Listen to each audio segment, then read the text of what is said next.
ABC Sports, Game 1, Iowa against UNLV, followed by Seton Hall against Michigan.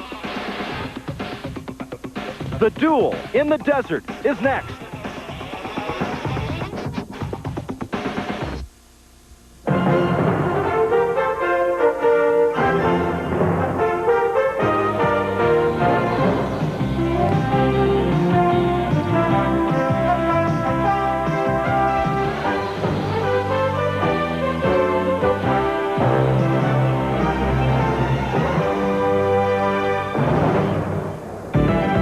This is the Thomas & Mack Center in Las Vegas, Nevada. And this afternoon, 18,000 fans will jam inside for the first game of our doubleheader as Iowa takes on the University of Nevada in Las Vegas. Hi, everybody. I'm Roger Twibell, and welcome to Las Vegas and happy holidays. I know around most of the nation you're in a deep freeze, but I think we've got two games here today that'll help warm you up just a little bit. Iowa and Seton Hall in transition years, both rebuilding. Meanwhile, UNLV and Michigan, people have them tabbed for the Final Four this year. Now, throughout the afternoon, at halftime and between games, we'll be going to Carol Simpson at ABC News in Washington to keep you updated on the latest developments in Romania and Panama. It's already been a happy holiday for Jerry Tarkanian, and with more on that, let's go down to the men who call the game, Gary Bender and Dick Vitale. Roger, thank you very much. It's Christmas come early for Jerry Tarkanian. David Butler, along with Moses Scurry, now eligible after being ineligible the first semester due to academics. This team, Dick, was really the pre-census consensus of being the #1 team in the country. But now they're the real running rebels with Butler and Scurry back. Gary, I'll tell you what, Jerry Tarkanian's on cloud 9. Santa Claus came early with the arrival of David Butler and Moses Scurry. I firmly believe now the front court of Vegas is the #1 front court in America. Syracuse and Michigan have an awesome front court, but when you talk Butler, Larry Johnson, and Stacey Augmon, they are uno #1. You know, Iowa's been one of the real surprises of the early season. They're 7-0. Tom Davis really had a big challenge. He lost 64% of his offense to B.J. Armstrong and Ed Horton and Rory Marble. Yet thus far, Dick, they've met that challenge. They've had two really quality wins. When you talk about coming from behind, 17 down against Iowa State. A big rivalry. They come back, they win. Ray Thompson sparkles. He's an outstanding athlete. They have a lot of new players, but they have the Tom Davis system. He knows how to win. I'll tell you one thing. I'm excited. The Duel in the Desert. I can't wait. You are always excited. Game #1, the Duel in the Desert. We're back with the opening tip-off in just a moment. Announcing a new generation of owner satisfaction. We're so sure you'll love your new Oldsmobile. We'll let you return it within 30 days or 1,500 miles if you don't. Who else does that? Unlike some warranties, Oldsmobile's covers just one part. This is the part. Oldsmobile now offers roadside assistance around the clock, even in places where there aren't any clocks. The Oldsmobile Edge, there's nothing else like it. Well, it went okay, I guess. I'm gonna catch a 9:15 train. Did you eat dinner? Hello? Yeah, I'm sorry. I ate some stuff, and I've got terrible heartburn. Look in your briefcase. Is it there? Ah, the soothing coating action of Pepto-Bismol in handy tablets. The one that coats is the only one you need. Thanks. You're welcome.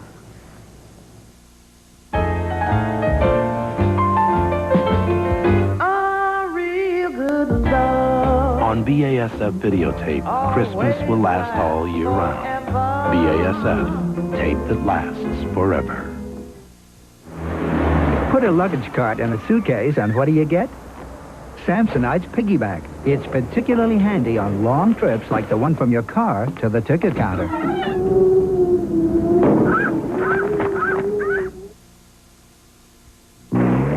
Easy for you.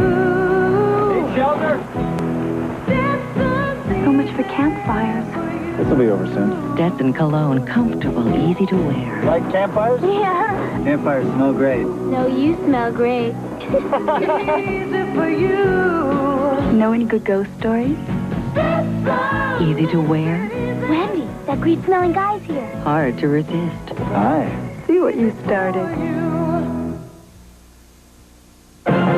ABC's College Basketball. Brought to you by the new generation of Oldsmobile. Step into the future now at your Oldsmobile dealer. By Pepto-Bismol, the one that coats is the only one you need. By Nike, who reminds you to just do it. And by Exclamation Cologne. Make a statement without saying a word with Exclamation Cologne by Coty.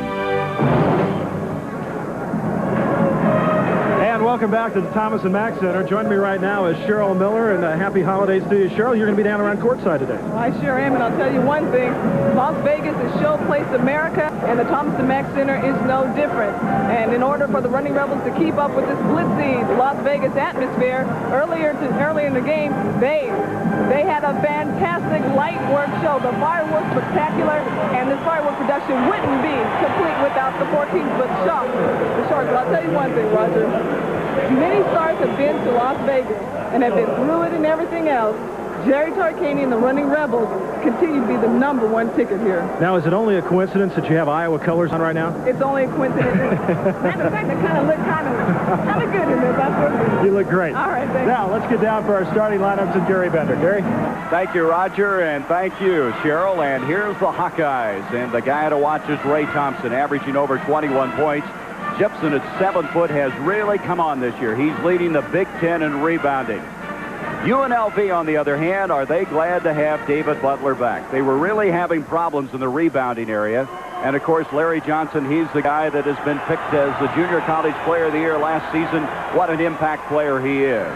And the two guys in charge of this game, Dr. Tom Davis in his 4th year, 77 wins in the last 3 years. That's the most successful 3 years in Iowa history. And here comes Jerry Tarkanian, his 17th year as the head man of the Running Rebels. He didn't waste any time inserting Butler into the starting lineup. He was given his eligibility clearance Wednesday at 3 o'clock, and 3:01 he had the starting job. Dick Paparo will put the ball up at center court. Sellout crowd here at the Thomas and Mack Center, and Iowa in the black uniforms, and Larry Johnson comes away with it. And three-point attempt by Anderson Hunt does not find the mark, and Ray Thompson has a rebound. Here's Brian Gardner. He's starting now in place of Troy Skinner, who has a bad ankle. He gives him outstanding quickness. James Moses, who's not shooting well percentage-wise, but has really the ability to crank it up, averaging over 16 points a game. And backing in is going to be Gardner. It'll be the foul on Brian Gardner.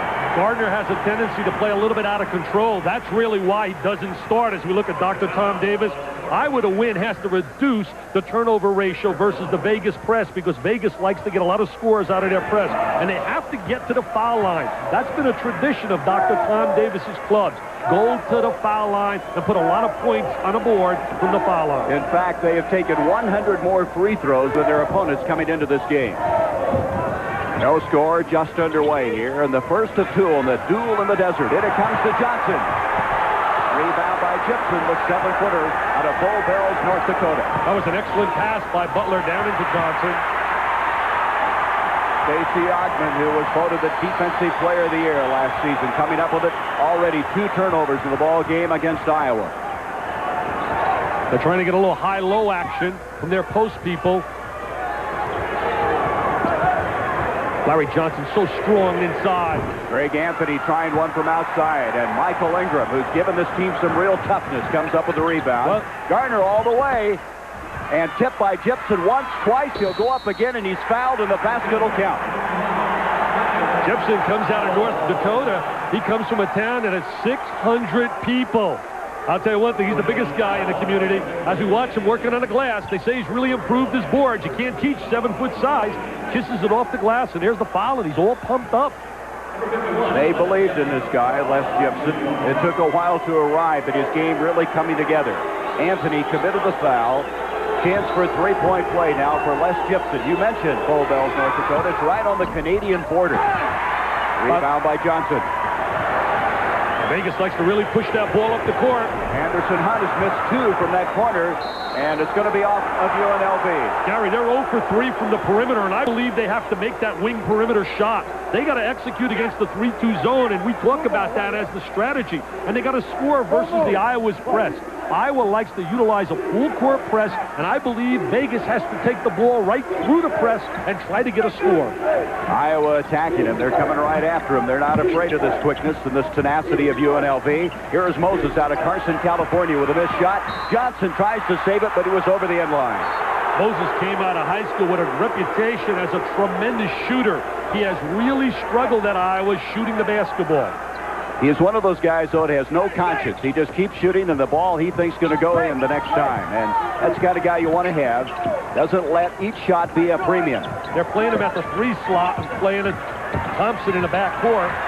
That is off the knee of Johnson, so Iowa will reset. Larry Johnson weighs 250 pounds. He's 6'7". He's been a dominating player, and I think right now with the arrival of Scurry and Butler, you're going to see his game go to another level, if that's possible. Out at Dallas Skyline High School, then Odessa Junior College, where he was the Junior College Player of the Year. Man-to-man pressure defense by UNLV. They put a lot of pressure on the basketball. And that's going to be a charge on Garner trying to duck around a blocking foul. Correction on the play. And so Iowa on the blocking foul going against Gibson. His first foul. What it really was an illegal screen. Here's the full court press, the 1-2-1-1 with the big guy at the baseline. Moses tips it out of bounds. One thing that really keys the press for Iowa is Ray Thompson. He has those long arms and that point on the press defense. They really believe that Thompson's probably the best athlete they've ever had in their pressure defense. He is number 32 for Iowa. Now they fall back into their 1-2-2 zone. Some call it a 3-2 zone. They're going to make Vegas have to hit the perimeter shot. The wing shots are going to be wide open. This is a streaky shooting team. It's wide open. See what I mean? He's got the wide open shot. Into Johnson, and he has the ball stripped. Here come the Hawkeyes. Moses can't control it. Stacy Augman's got it. And Ingram pulls it down, and still the Rebels are not on the scoreboard. Thompson, that's kicked out of bounds, or kicked by Hunt. And so Iowa now will reset it, and the Rebels still looking to score, and Jerry Tarkanian feels every moment, every agonizing second thus far. I really believe they're so intense to want to really perform well at home with their people in a lineup in Butler and Scurry that they're really not playing well. Now watch the wide open wing jump shot. I mean, right now, I'd shoot the rock there. Look at him. He's wide open. Shoot the baby. Well, he missed 2 from there, and that made him a little tentative. 2-0. It comes into Gibson. Gibson, little jump hook. Rebound by Johnson. He's a man. He's a Windex man. Cleans the glass. Greg Anthony takes it all the way, and it still won't go for the Rebels. And Gibson yet with another defensive board. 2-0 in favor of Iowa.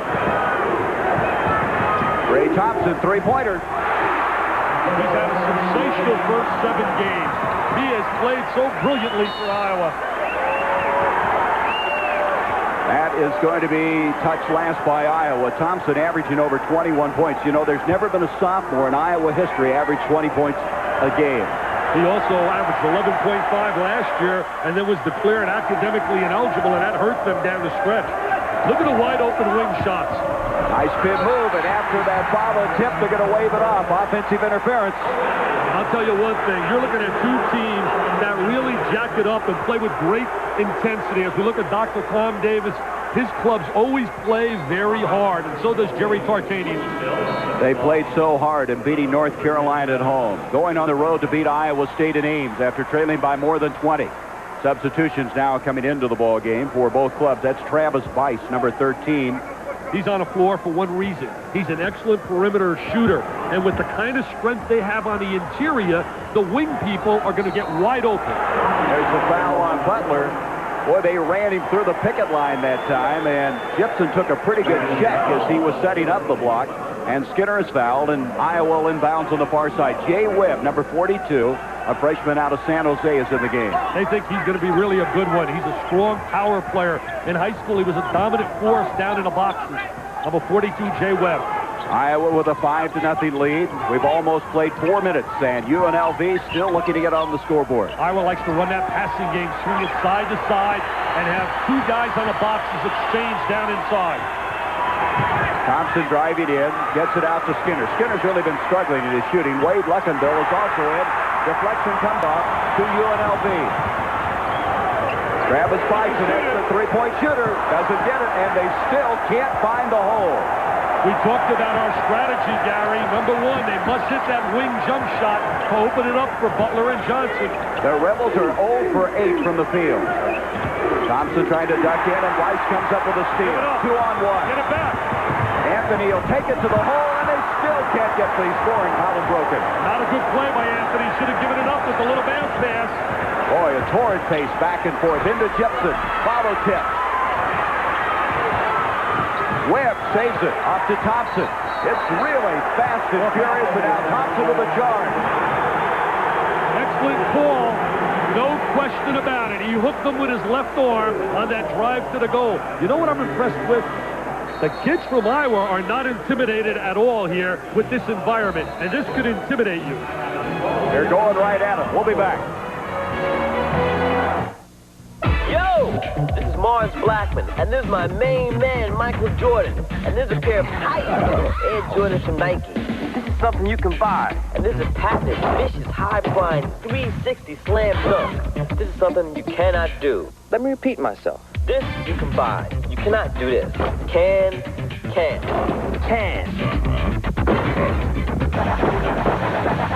No! Volcano erupts in South Carolina classroom.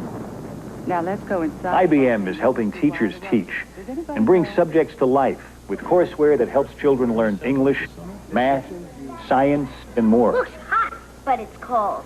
Courseware that complements a teacher's curriculum from kindergarten through high school. All right, very good. Avalanche hits Florida elementary school. This is really something, you know? You should stick around for the moonwalk. Yeah? Yeah. You want a deal? Well, here comes the deal. Now get low 4.8 APR financing for up to 48 months on all new Cutlass Supremes. This deal is not just another deal. It's Oldsmobile's new generation celebration. We've made it possible for our dealers to pass along millions of dollars to their customers on all other models. Hurry, these deals won't last forever. This is a deal on a new generation Oldsmobile.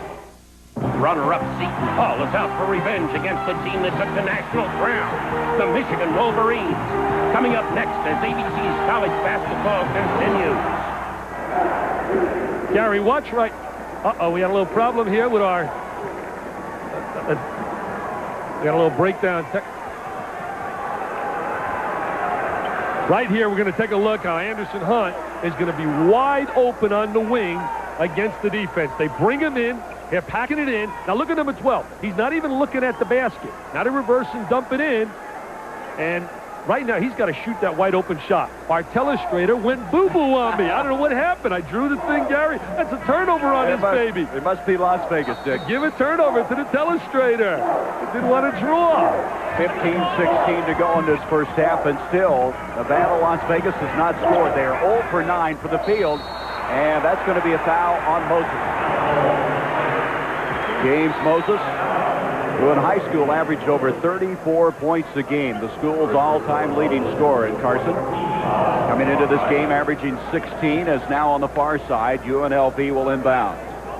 They're really going to have to make that perimeter shot. Defenses are just going to pack it in. If UNLV has one negative, look at Iowa rebounding 12 to 4. It doesn't shock you, Gary. Year in and year out, they're right up there in the tops of the nation. Led the nation in rebound margin last year, and 2 years ago they led the nation in rebound margin, Iowa. 2 of 3, and they're plus 11 coming into this game. That foul, by the way, going on Jay Webb as Butler tried to duck inside.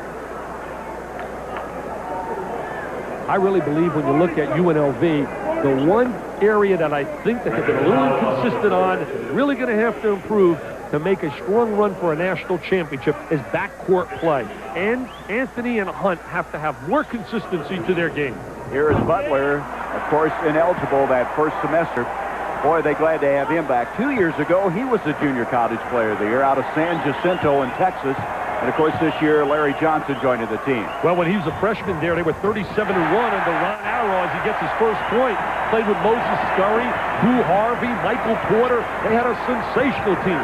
The year before that, he wasn't there. Harvey and Porter's team won the National Junior College Championship. That's off for Moses. So UNLV at the 15:04 mark finally got on the scoreboard with Butler hitting the free throw. 8 turnovers now against Iowa. But the one thing I was very fortunate, UNLV's not turning a turnover into a score. Here's Anthony. He's not a true point guard. He's really had to work hard at trying to learn that position. The steal made by Brian Garner. He's trying to jam the ball inside, forcing the pass. And he picks up the foul from Anthony. Garner really gives this team speed. He comes out of the Milwaukee area. He was the Wisconsin High School Player of the Year his senior year. And Anthony picking up his second foul, trying to stay with this guy. Garner is one of those guys who's really protected the ball well, too. He's only committed 1 turnover in the last 4 games. As substitution now, coming into the ball game is going to be Brig Tubbs, a sophomore out of DeWitt, Iowa, as you see Jay Webb sitting down. Tom Davis likes to utilize his bench. He tries to get all the players involved. Tom Davis copying the substitution pattern of Dean Smith from North Carolina. He'll have 40 to 45 substitutions a game. Here's Travis Bice, and they finally hit one from outside. That's a 2-pointer. That's why he's on the floor, Gary. He's a specialist. Turnover going against Iowa as they try to hurry it up. This is really an intimidating environment. The fans really get behind him. The Gucci crowd got out of here real early this morning. 10:30 tip-off down here on the West Coast. Do you have your Gucci's on? No, Cheryl Miller does now. Stacy Sianovich was the guy who produced that turnover for UNLV, and Ogman now will bring it in. Sianovich, number 5, into the ball game. He's their 3rd guard. There he is with the ball. There's the zone defense. They're going to pack it in, but they got to recognize this guy. He can shoot it. Doesn't get that one. Ogman inside. Nice touch pass to Butler, and Butler just can't find it. Tries again. He gives him an extra dimension along that baseline. David Butler, great size and super quickness. So 5 unanswered points has tied it up after that long drought. And inside we have a foul called as a collision underneath between Garner and Butler. Garner really has superb quickness also. Skinner gives him a little bit more poise at that point guard position. Garner gives him the athletic ability. Gibson will come back in. Now, all game long, you're going to see people going back and forth. A foul on Garner, by the way, was his second as he collided with Butler inside. Ogman. Uh-oh. Showtime. Uh-oh. Get out the lights. Get out the party. It's showtime. Stacey Ogman, Mr. Rambo. And for the first time, UNLV has the lead. There's Larry Johnson. He'll not catch up with that, but good heads-up defense. They really live off their defense. Jerry Tarkanian is a masterful teacher of the man-to-man pressure defense.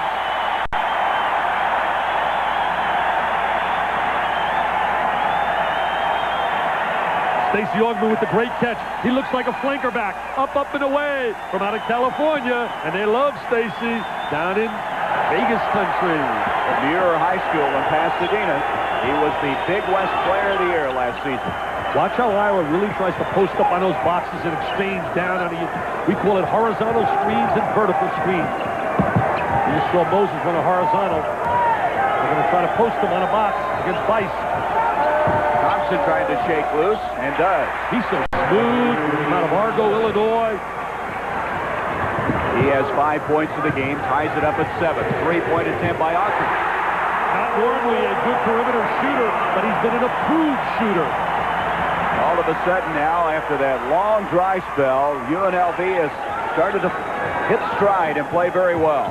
I think the basket by Bice was really big. Secondary break of Iowa, they try to flash Moses on that pop. Boy, tough defense by Ogman produces a turnover. That's the reason he was the Defensive Player of the Year. Outstanding defensive player, but I'll tell you what, if he expects to get that award this year, this guy right here, Tom Davis, is in a conference where there's a great defensive guard by the name of Steve Bardo. 12 turnovers for Iowa. We talked about that being a key in the game. I like Bardo defensively down in Illinois. He and Gill give Lou Henson the best backcourt in America. There's that 3-2 zone. They live off it. Moses at the point. Anderson Hunt, who missed early now, a little hesitant to crack anything from outside. Sianovich will try one. I'll tell you what, I want to jump out there and put a uniform on for UNLV. I could shoot that rock. The way they're playing defense, they are just packing it in, giving you wide open J's. I know Roger Weibel and Kim Belton would like to jump out there and shoot it because I've seen them shoot the ball. I'd like to see you run up and down the floor with these guys. Well, I didn't say I was going to do that now. All right. Larry Johnson committed foul a moment ago. Let's get realistic here. 10-7 in favor of the Rebels. Oh, that's Thompson. That's the horizontal screen, and that's the cut across the lane I was talking about. Thompson slashes to the box. They enter it. That's a trademark of the Tom Davis team. Thompson, 7 points. There's a traveling call against the Iowa will get it at the 11:57 mark. So we're going to take a break. After a slow start, UNLV now has taken a 1-point lead. Announcing a new generation of owner satisfaction. We're so sure you'll love your new Oldsmobile, we'll let you return it within 30 days or 1,500 miles if you don't. Who else does that? Unlike some warranties, Oldsmobile's covers just one part. This is the part. Oldsmobile now offers roadside assistance around the clock, even in places where there aren't any clocks. The Oldsmobile Edge, there's nothing else like it. So that's Joey's sister. Is she a college senior? No, she's going to be a freshman. She joined the military, learned a lot, and now they're paying for her education with the GI Bill. The GI Bill? You know what makes you want to sign up? I did. And so did Joey. Part-time, full-time in the U.S. Armed Forces.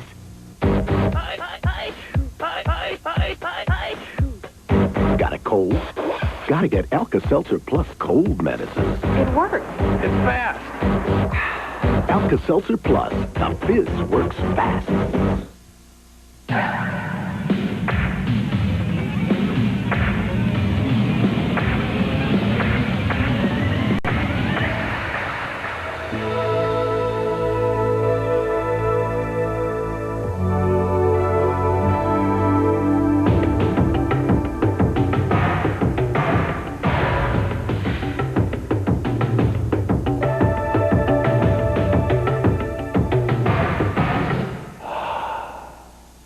Christmas bowl game tradition. Top college seniors meet in a stellar showcase of talent. The Kelly Tire Blue-Gray All-Star Football Classic. Christmas Day on ABC Sports.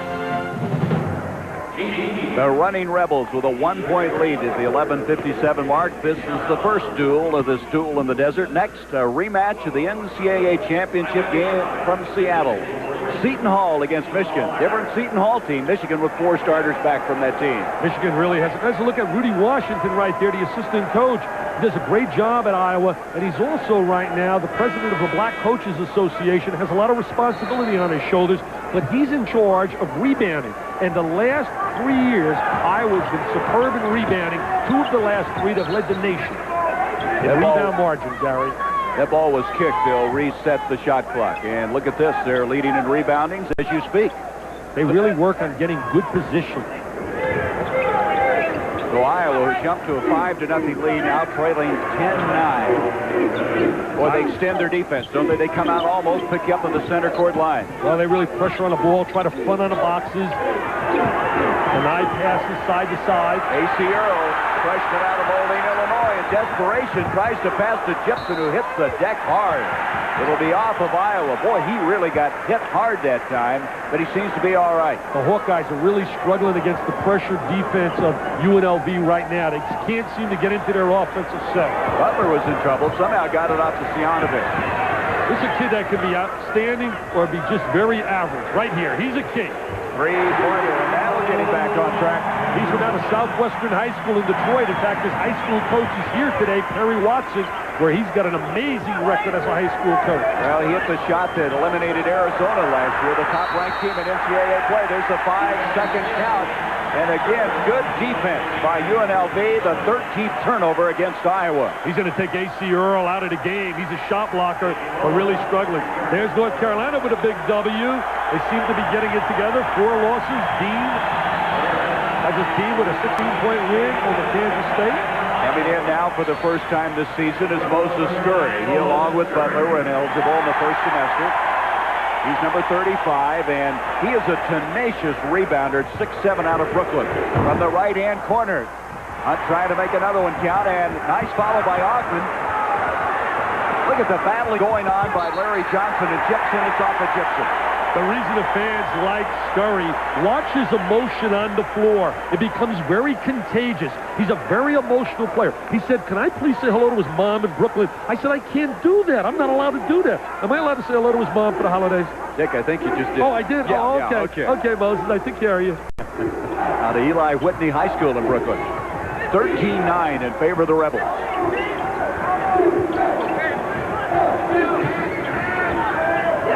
Skip pass against the zone, and Anthony able to penetrate and get the shot to go. He's a transfer, excelled when he played at the University of Portland. He's from Vegas. Jerry didn't recruit him initially. Came here as a transfer. He's got a lot of talent. Roy Skinner playing with a bad ankle he heard about a week ago in practice. He's been the starter prior to today. Watch the technique defensively of Anderson Hunt when he plays the ball. He has probably the best defensive technique of any guard I've really seen playing the ball head-to-head. Boy, Johnson got away with something there. He inadvertently hit Gibson across the face, and Gibson lost control. Watch it here now. Johnson comes across his face, and boom! He hit Zig, got away with it. Back door, and they're going to wave it off. Dick Paparo says instead a foul on Moses Scurry. There's a look at Tom Davis. He started out coaching Lafayette. He's been all over Boston College, Stanford, and now at Iowa, where he's had 3 phenomenal years. There he is talking to Dick Paparo. Coming up at halftime, what to do with all the money that's now been negotiated in the NCAA basketball package. Seton Hall, Michigan revisited. ABC News, of course, with all the world news that's unfolding. We'll keep you posted on what's happening in Panama as well as Romania. Ray Thompson, that's goaltending. Ray Thompson is really impressive. There's no doubt about the goaltending as he catches the ball on its downward flight as opposed to meeting it going on its upward arc. That was Scurry who got up there. I like Thompson. Look at him right here. Those long arms, number 32. Played in the shadows last year. Marble, Armstrong, and Horton. Trapezak, baby! That's acrobatic! That's awesome! Larry Johnson!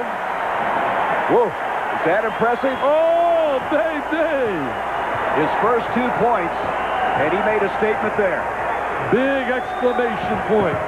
6-point lead. Troy Skinner just threw that one up. He was off balance. Didn't look like he knew what he wanted to do. That's going to go off the UNLV. Let's look at the breakaway by Larry Johnson. Watch right now to catch the trailer. He goes down to gutty the defense from out of Odessa Junior College, out of Dallas, Texas. The slam cam. Take a look up there. You're allowed to grab the rim this year to protect yourself. In the past, you could only grab it last year if you were being fouled in an attempt taking the ball to the goal. Barry Young is now in the game for UNLV, and he bats that ball down on the end line. Look at this. After the slow start now, the Rebels got it going. Gibson having all kinds of trouble inside, tried to back in, and he's called for the charge. Second foul on the 7-footer, and that's the 17th foul now against Iowa. He made one major mistake that a lot of big people make. He brought the ball down from 7 foot. He made himself into a 5-foot player by bringing the ball down to the floor. Greg Anthony, out of the Las Vegas area, played 1 year at the University of Portland. There's that zone now. They're playing Thompson at the point with his long arms. There he is. 3-point attempt. And pushing off inside is going to be Scurry again. So Scurry, the inactivity may be hurting some of his timing on the boards. This guy's not a quitter. Look at him battle. Look at his face. The calm, cool Dr. Tom Davis. Look at that intensity. You know what he's upset about? He really feels they're not catching a lot of that pushing off on the defensive boards. Well, he feels, he told us last night, is that UNLV plays great pressure defensively, but if you let him get away with a little bump and a little grab and a little push, and you don't blow the whistle, now it becomes superb. Boy, bodies hitting the floor as Garner tries to get it. Jay Webb with the rebound. Johnson there defensively, but Webb has good positioning. They think he's going to be special. They think he's got great potential from out of San Diego. Very young, and he's fouled by Webb. Interesting story about Webb as we look at him. His mom last year, Mrs. Webb, when he was being recruited, she was getting all confused about all the rules and regulations. And what she did, she formed and made her own booklet. She made a booklet, a 60-page booklet about recruiting. Now look at Jepson right here. He's 7 feet. Now he brings the ball all the way down. He becomes a 5-footer. See this? Now right now. Oh, there's the hook. Barry Young hits the free throw. He's a junior out of the Maryland area. good shooter, and he's the kind of guy, though, that doesn't really play very good defense. And so Tark will kind of spot him in the game. Well, he's really important to this club because, as you say, he can shoot the basketball. And with the presence of their big people, the shooters become very essential to open up good angles for their players inside. The Rebels with a 19-13 lead. Here is Webb and a tenacious defense of UNLV.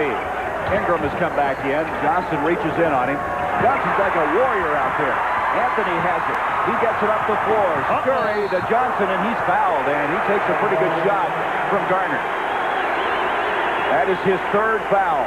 Boy, Tom Davis, I've seen him into a game, but I don't think I've seen him quite as angry as I see him today. He really does a great coaching job, especially when there isn't a whole lot of expectations. Last year, people projected Iowa to be like #1 in the nation in some polls. Well, there was some magazine I read, the Dick Vitale magazine, that predicted only 8 wins. Now, if they win today, you're in real trouble. Well, I'll tell you one thing, Gary. You're bringing that up because all these Iowa fans were getting on me yesterday at the Mirage. But what they don't understand, and I have to send a message out to all the Iowa people, they got to read. And if you read in the magazine, in the front of it, it says these are not all the opinions of Dick Vitale, but the respective writers. The writer that did that covers the Big Ten. So I'm taking a cop-out. I don't take that explanation at all. It's the truth, though. Only the truth. I stand by it. Johnson gets both of them. 21-13 in favor of UNLV. 8:17 to go in the first half. 4 points for Johnson. They really extend on it forwards. They try to deny. They make it so difficult for you to initiate your offense. A.C. Earl, who leads the Big Ten in block shots way out from the basket, gets it off to Thompson. Thompson, nice spin move, and he overpassed that one. Very Young brings it off. There goes Mr. Johnson. You can see that baby coming. Little dipsy-doo, dunkaroo. Larry Johnson, a man playing with boys.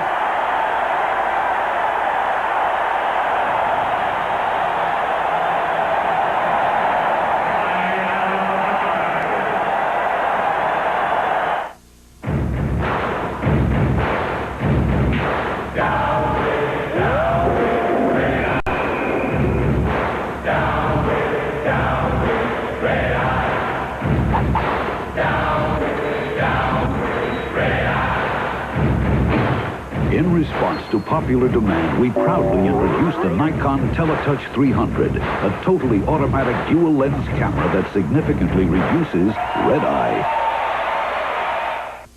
You want a deal? Well, here comes the deal. Now get low 4.8 APR financing for up to 48 months on all new Cutlass Supremes. This deal is not just another deal. It's Oldsmobile's new generation celebration. We've made it possible for our dealers to pass along millions of dollars to their customers on all other models. Hurry, these deals won't last forever. This is a deal on a new generation Oldsmobile. You got a dream of America. You're gonna find it. You're gonna fly. You're the spirit. You're the fire. Lady Stephen, you're a woman going your own way. You're the spirit. You're the fire of the USA. Lady Stephen, you're the spirit.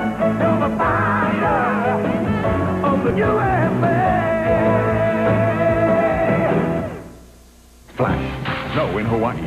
Award-winning linebacker Percy Snow leads Michigan State against Hawaii in the Eagle Aloha Bowl. Christmas Day on ABC Sports.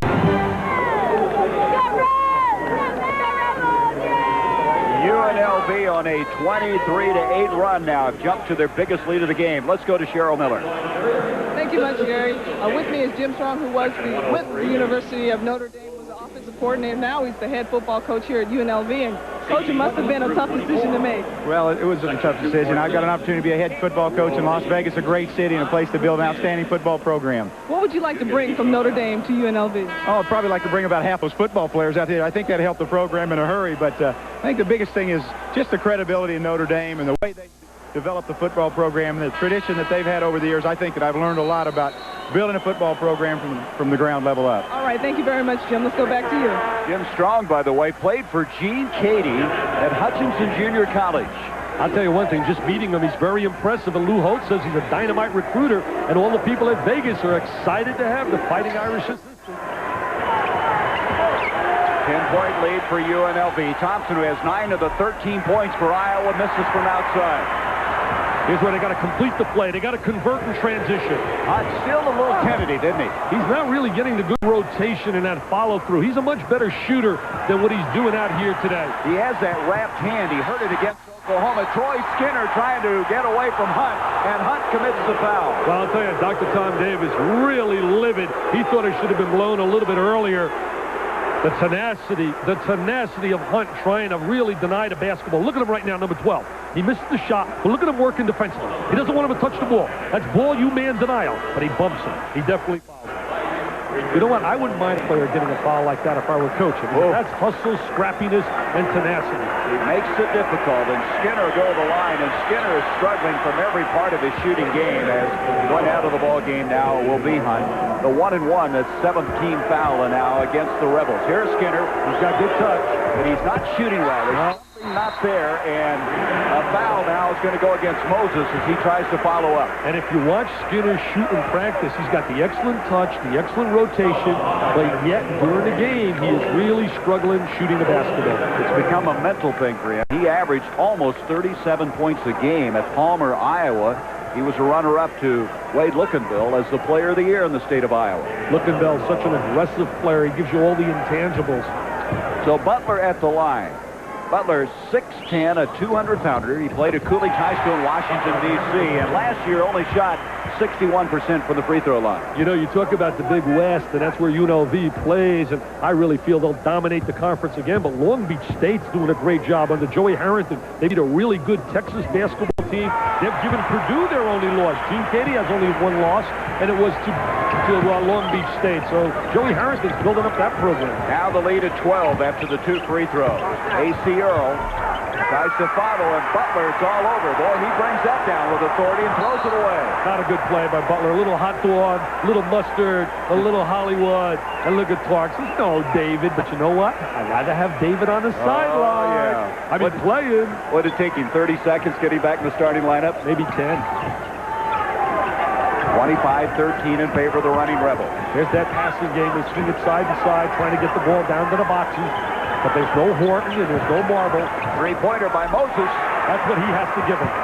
He has to give him that jump shot. That's what he came to school with a great reputation as a shooter. Travis Bice back in the game. He'll kick it out to Butler.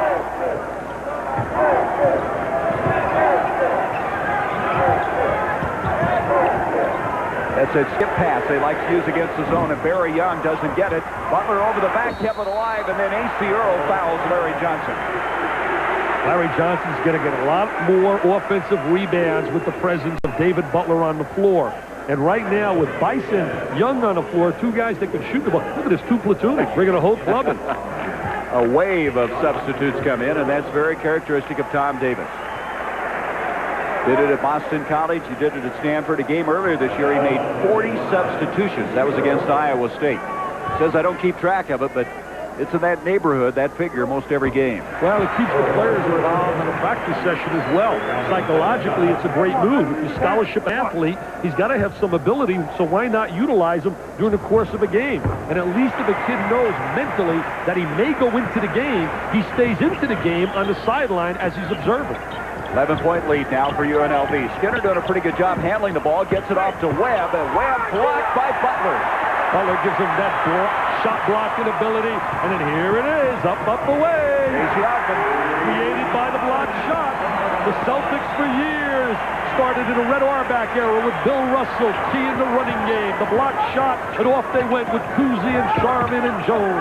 Here's Webb at the other end. They got to play him a lot more. I like that guy. He's got good mobility, good touch inside, very strong. They were going to redshirt him, then Matt Bullard got hurt, so they had to play him, and there's a nice spin move. All of a sudden now Stacey Augman starting to get hot. Stacey said, don't forget me. I can play too. I'll tell you what, they got some horses with Johnson, Augman, and Butler. Ingram tried to pass it inside, hit the backboard. Here they come. Anthony out to Bice, sets up the three. Webb brings it down. Bice getting a great opportunity right now to get a lot of PT playing time. Jerry's searching for a perimeter shooter. Skinner to Luckenbill, and Luckenbill sucking inside. That will be his first foul. There comes Mr. Butler over. Right now he's going to rotate defensively. And there we're going to see the block shot. And the block shot now is going to create the fast break opportunity. There's the transition game. If you're a running basketball team, Gary, you want to convert at least 60% of your fast break opportunities. Vegas early in this game was not converting in their fast break situations, but they're a lot better right now. A new man in the lineup now for Iowa. It's Dale Reed, number 3. He was Mr. Basketball in Wyoming. They want to start playing him a little more, get his outside shooting ability in. Scored a lot of points on a high school level. Has not had a whole lot of playing time because of Gardner and because of Skinner. Reed is number 3. 31-18 in favor of the Rebels. 4:37 the first half, and Bice for 3. Travis Bice says, I like this lineup.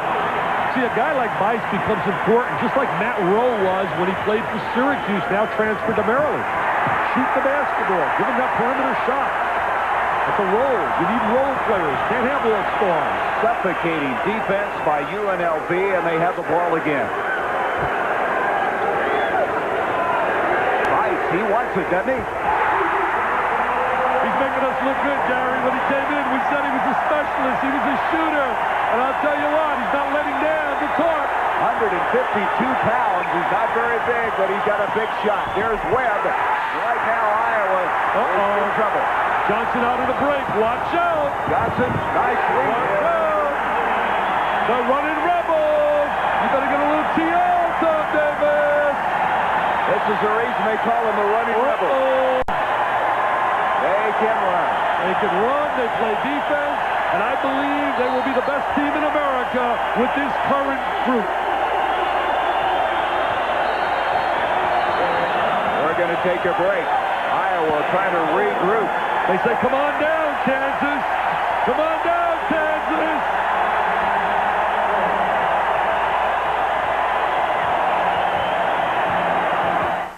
Folks who use Tartar Control Crest have a few things to say about their cleanings. Wonderful. Great. Marvelous. That's it. You should care. Beautiful. For me. Because dental cleanings are easier with Tartar Control Crest. Thoughtful night. Yeah. Paradise. Woo. What I love to see. So use the toothpaste more dentists recommend. Wonderful. It's wonderful. Tartar Control Crest. The dentist's choice is hard on tartar and easy on you. All right. When 2 of LA's top rival cops, Yeah, I hear you're the second best cop in LA. it's funny, I hear the same thing about you, go gunning for trouble, they drive each other crazy. Tango and Cash, rated R. Now playing. When you have these, why would you need a Black & Decker Power Ratchet? Because it's faster, easier, and works in lots of places manual wrenches can't. The Black & Decker Power Ratchet. It's really turning a lot of heads. Say, where'd you learn to dunk? In finishing school? Oh, now don't you start telling me I shouldn't dunk. Of course you shouldn't. You don't know how to do it. Dunking's an art. It's all a matter of timing.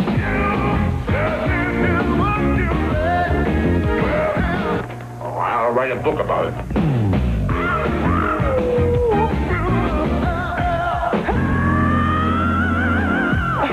Thanks, Professor. ABC's College Basketball. Brought to you by the new generation of Oldsmobile. Step into the future, now at your Oldsmobile dealer. And by General Motors, where the deals are hot during GM's Hot December.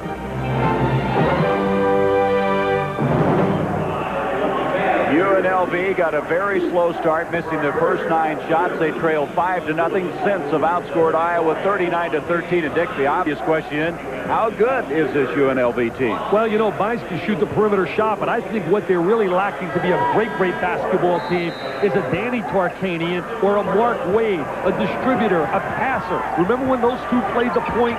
They really got the ball to key people at the right time. As we watch the drive, Paparo calls it good, and go to the line. Nick Pifaro indicating Bice committed the foul. A basket counting. That's Bice's first personal. I think you made a good point earlier. Greg Anthony has tried to make that adjustment, and he was a second guard. I think the same problem exists up in Syracuse. I think they got all the ingredients, great athletes. They really know how to run. Jimmy Boeheim gives them good flexibility, but I'm not convinced that an adjustment from a number 3 man like a Steve Thompson to the point could really make that happen to win the national championship. Iowa with 20 turnovers. That was one of our strategies up on top. And I love Syracuse. Don't get me wrong. I really do. I love their athletes. But I still think it's a tough job for a kid to make that kind of adjustment from a wing forward to a point guard. Gibson was able to deflect the inbounds pass, but then the shot missing, and so UNLV will reset it again. 3:16 to go in the first half. Don't forget, Michigan, Seton Hall, second game of the Duel in the Desert will follow this one. And that's over and back. They're going to give it back to Iowa now as they tried inbounds. He caught it out of bounds, and now Iowa trying to come back with their defense. I think Iowa's going to have a very tough time finishing in the first division in the Big Ten. When you look at Michigan, Illinois, you look at Indiana with their great young talent, and it's very young. I saw Minnesota the other day, very impressed with Melvin Newbern and Willie Burton. Michigan State has really improved, and I think Ohio State and Purdue. So I really believe it's going to be very tough for Iowa to finish in the first division because of the toughness of that conference. They'll be tough at home. They're 6-0 thus far at home. That's a great environment, too. Their fans, really, it's a beautiful arena. Moses trying somehow to get the offense going. Nice that time by Gibson. Just tenacity that time got him the bucket. Well, he's a little bit more active than he was last year. He's playing with a lot more confidence, and he wants a shot in the NBA. And when you're 7 foot tall, just think about Brad Lohaus. Now playing with the Minnesota Timberwolves. Stacey Ogden, beautiful pull-up jumper. Well, he knows his range. Doesn't have great range. Playing very confident. Knocked out of bounds by Bice. Substitution now. Coming back in will be David Butler. Let's take a break now and go to Roger Twyble. Roger?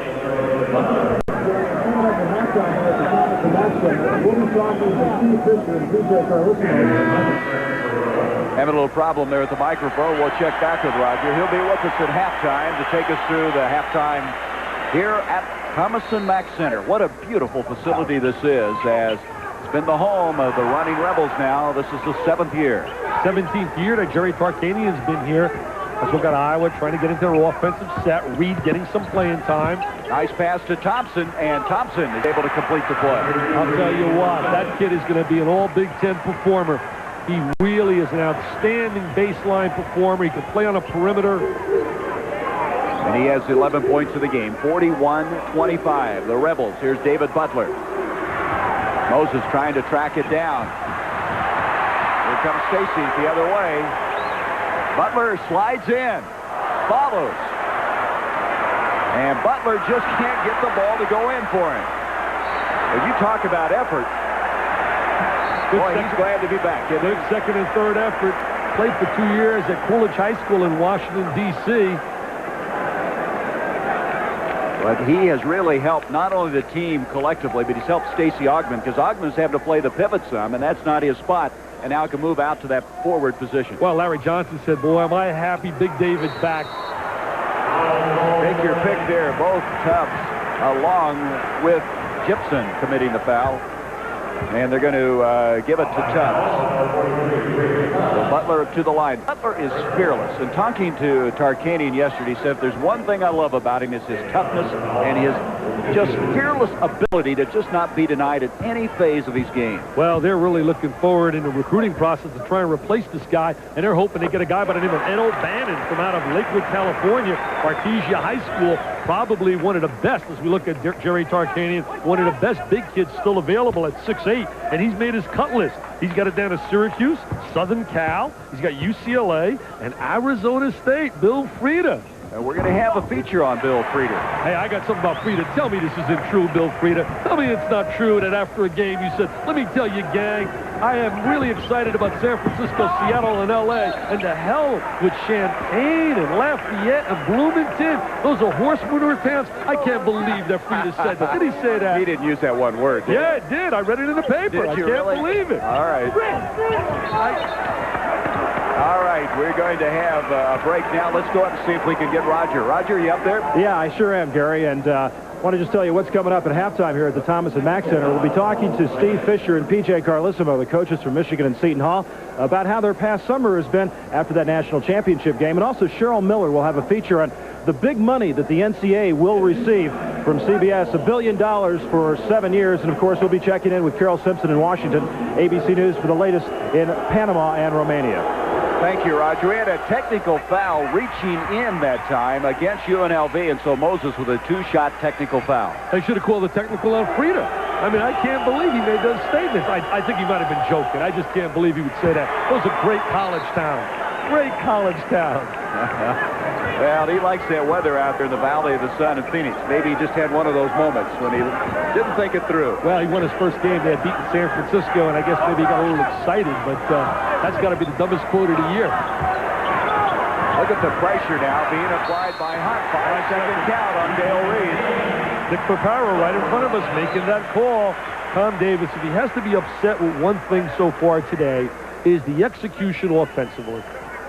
Well, I tell you, UNLV's just taken them out of it, though. Their defense has just absolutely stopped what Iowa wanted to do. The kids are so excited to have Scurry and Butler back that they've picked it up a notch. Butler with that pull-up. It's really nice when Santa Claus brings a coach, a 6'10 player who's active, who's quick. And so quick. Tarkanian says he's never had a quicker center. 45-27. Iowa is just battling to keep their poise right now. Moses from outside. Gibson follows. Comes down with it again. He's working hard. I'll tell you that. And he gets it. He is really working hard on the inside. And when you're that big, you're going to get a chance to play in the NBA. Tom Davis believed in it, Les Gibson, and he certainly proved to be everything he hoped he would be, and he's getting better every week. He's the last player of the George Raveling era at Iowa. There's that steal. That reminds you of a Brad Lohaus move. Remember, he used to do that. Here's Thompson, been very quiet, three-pointer. Cianovich comes down to the rebound. 3-on-1. Reed is back. Osmond will complete it. They're really doing a great job converting. This is an impressive display of basketball. UNLV, preseason, the consensus #1 pick, had lost 2 games to Big 8 teams, Kansas and Oklahoma. And now with Butler and Scurry back, look out. And we're looking at a team, Iowa, that has some impressive wins. I mean, they beat North Carolina by 13, and they also came from, like you said, 20 down against a good Iowa State team. In Buffalo beating the Jets. I thought Dick Steinberg's presence would get everybody up a notch. Well, he can't block and tackle. Timeout called now by UNLV. They were having trouble getting the ball in bounds, and Jerry Tarkanian's team with 20 seconds and with a 47-29 lead. Finally, there's a minivan for kids with parents. And let's face it, we all have them. Yeah. The all-new Oldsmobile Silhouette. Talking radical concept here. Your own window seat, room for lots of things, and neat stuff to keep your parents from bugging you on long trips. Besides, Silhouette makes them look cool. Right. Your father's Oldsmobile. Ready, dudes? And they need all the help they can get. Yeah. This is a new generation of Olds.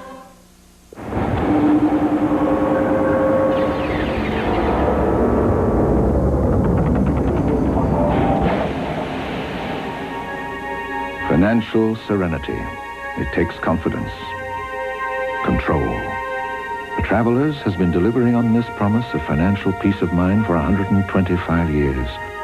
With carefully controlled investments, with insurance protection you can trust. The Travelers, you're better off under the umbrella.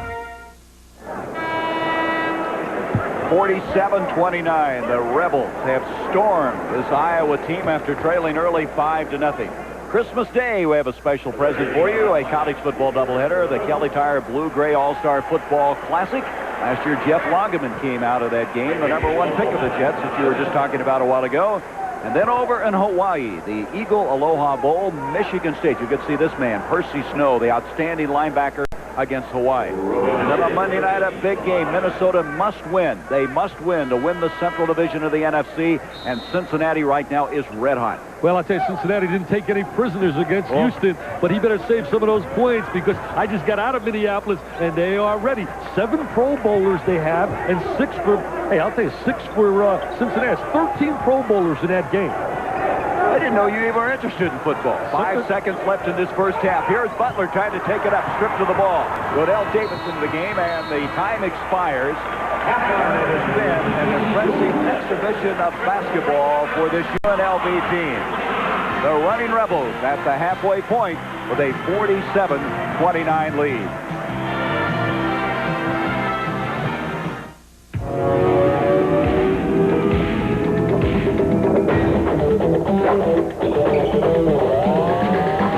Unstoppable.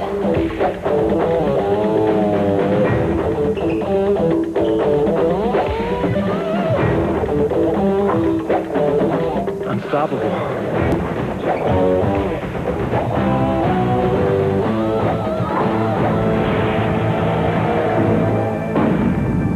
Monday. MacGyver is not an assassin. He's framed for murder and stalked by the real killer. I need your help. MacGyver, Monday. Great things come in threes like Oklahoma coaching legend Barry Switzer and renowned Kansas City Chiefs coach Hank Stram and the greatest coach of all time, George Allen. Coach, Tuesdays following Roseanne. Excuse me, George.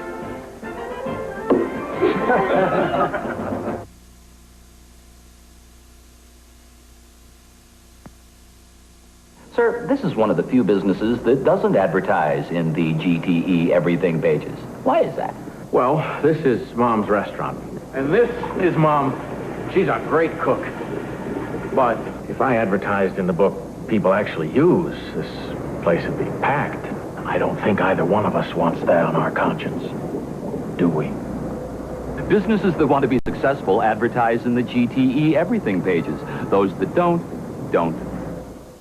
By the real killer. I need your help. MacGyver, Monday. All great things come in threes like Oklahoma coaching legend Barry Switzer and renowned Kansas City Chiefs coach Hank Stram and the greatest coach of all time, George Allen. Coach, Tuesdays following Roseanne. Excuse me, George.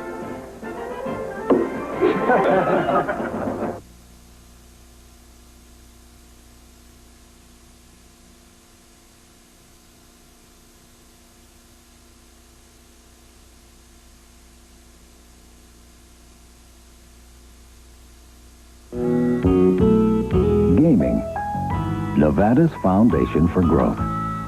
Investing over $1 billion this year, creating more jobs, building for the future. Gaming is why Nevadans are among the lowest taxed in America. A lighter burden, a brighter future. Gaming and Nevada, inseparable.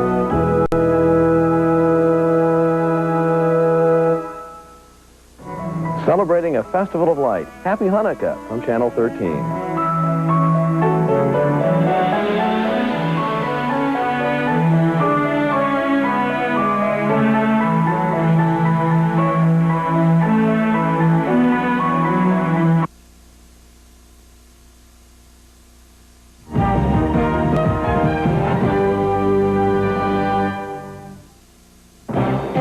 ABC's College Basketball Halftime Report. Brought to you by LA Gear. Unstoppable in performance fashion footwear. And we're back at the Thomas and Mack Center halftime of our first game of the Duel in the Desert. And Nevada-Las Vegas leads Iowa 47-29. The NCAA is going to receive $1 billion over 7 years from CBS for basketball. A lot of decision on how that money will be spent. Cheryl Miller has a report. $1 billion. That's what CBS will pay to show the NCAA basketball tournament for 7 years. I think my hope would be that we can distribute the dollars in an equitable way in order to nudge reform forward. Last year, teams in the tournament received at least $275,000. Those reaching the Final Four earned $1.3 million. Some of that was shared with other teams in their leagues, but still, many feel big money for winning can be dangerous. Well, certainly the bigger the pot of gold at the end of the rainbow, the more temptation there is to cut corners, whether it's in recruiting, to try to keep players eligible once they're in school with maybe not legitimate courses. There are just a lot of areas that I think most people really want to stay away from. Some NCAA members saying tying money to winning may be the wrong message. I think the membership and the public have some concerns about the pressures that produces on coaches and student athletes, and perhaps the messages that we're sending when we're saying that winning will provide, anywhere from $250,000 to $500,000 per round. There's a growing feeling that the money should go to the schools that run their programs the right way. Base the distribution percentages on the graduation rates of a school, number one, and two, on where the schools have been as far as their compliance record. Have they run a program with integrity? And what about schools like the University of Maine that rarely make the basketball tournament, yet still need money for their various programs? Athletic Director Kevin White feels it's a disparity that needs to be changed. Well, I think it's important for us to use some of those dollars to maybe close the disparity. Another issue is whether players should share in the wealth. There's little support for paying scholarship athletes, but some favor a stipend for expenses. A lot of the players go to the universities and they have no money at all, so if they could receive a small amount of money each month, it would certainly help. The whole issue of TV money will soon be studied by an NCAA committee. $1 billion is at stake, along with the future of college basketball. And as halftime continues from the Thomas and Mack Center, we'll be talking with Steve Fisher, PJ Carlissimo, also that ABC News update when we return. ABC's College Basketball Halftime Report has been brought to you by LA Gear, unstoppable in performance fashion footwear.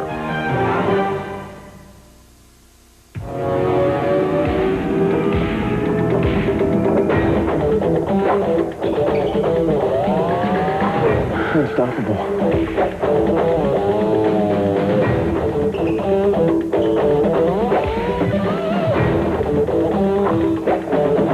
Unstoppable.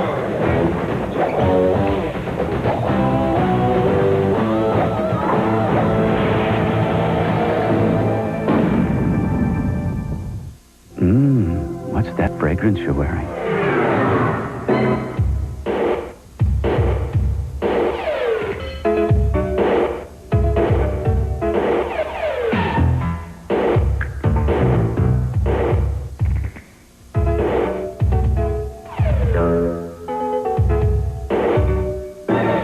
Make a statement without saying a word.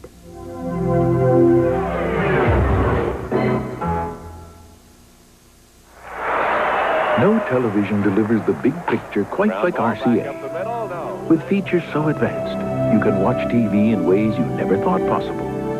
With viewing and listening experiences that are quite overwhelming. Got it! After all, if we didn't push technology to new heights, we'd never be able to face the world's toughest critics day after day. RCA, #1 with the toughest critics in the world.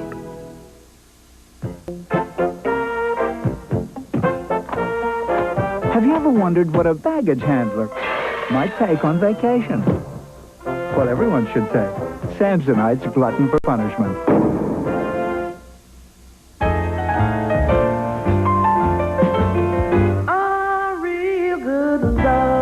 On BASF videotape, Christmas will last all year round. BASF, tape that lasts forever. Everyone's watching ABC Sports on Christmas Day. First, a holiday tradition. Top-colored seniors team up for the Kelly Tire Blue-Gray All-Star Football Classic. Then it's off to the islands as Michigan State and award-winning linebacker Percy Snow tackle Hawaii in the Eagle Aloha Bowl. And later, it's the season finale of ABC's Monday Night Football. Boomer Esiason and the Cincinnati Bengals pay a holiday visit to Herschel Walker and the Minnesota Vikings. 3 special presents ready to be opened Christmas Day on ABC Sports. Back at halftime in Las Vegas, Iowa turned it over 22 times. The Nevada-Las Vegas leads at 47-29. Let's take this opportunity right now to send you to ABC News in Washington. An update on the Romanian and Panama situations. Here's Carol Simpson. Thank you, Roger. In Romania, pro-democracy advocates who yesterday toppled the government of Nicolae Ceausescu today announced they have captured the former leader and his family. The proclamation came today on Romanian TV, but followed more than 24 hours of conflicting reports of Ceausescu's arrest or escape. It is evening there now, and the streets of Bucharest have been the site of bloody gun battles between members of Ceausescu's secret police and demonstrators. Some reports out of Bucharest say as many as 5,000 people may have died in overnight fighting. A fierce battle took place at the headquarters of Romanian television, but pro-democracy demonstrators appear to have repelled an assault by the secret police. In Moscow, Soviet leader Gorbachev told the People's Congress today that he has called leaders of the Warsaw Pact, urging them to support the new regime in Romania. He indicated Moscow would be sending at least medical assistance to the Romanian people. And today's other big story, Panama.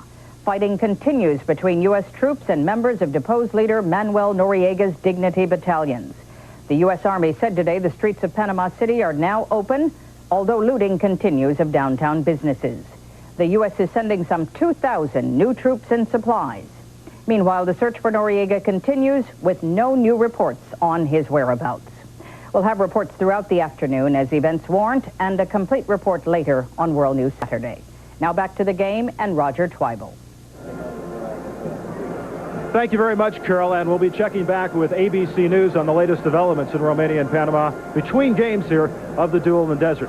Joining me right now, the two coaches whose teams were involved in the national championship game a year ago. And, of course, that's Steve Fisher to my far right at the University of Michigan, P.J. Carlissimo of Seton Hall. And Steve, first of all, let me ask you, was it a little bit overwhelming this past spring and through the summer? And were you anxious to get this season started? We were, but maybe not in the fashion that we did with the Arizona loss. But we got a baptism in a hurry, and we're excited to be here and happy to be playing P.J. in Seton Hall. P.J., Steve returns 5 of his top 6 players. You lost 5 starters. It's a different situation for you. Well, we've got some young people, Roger, clearly, but we played a lot of people last year. We're confident that the 3 returning kids can help us, and we've got some good freshmen and a junior college transfer that kind of throw them in the deep water and find out how good they are.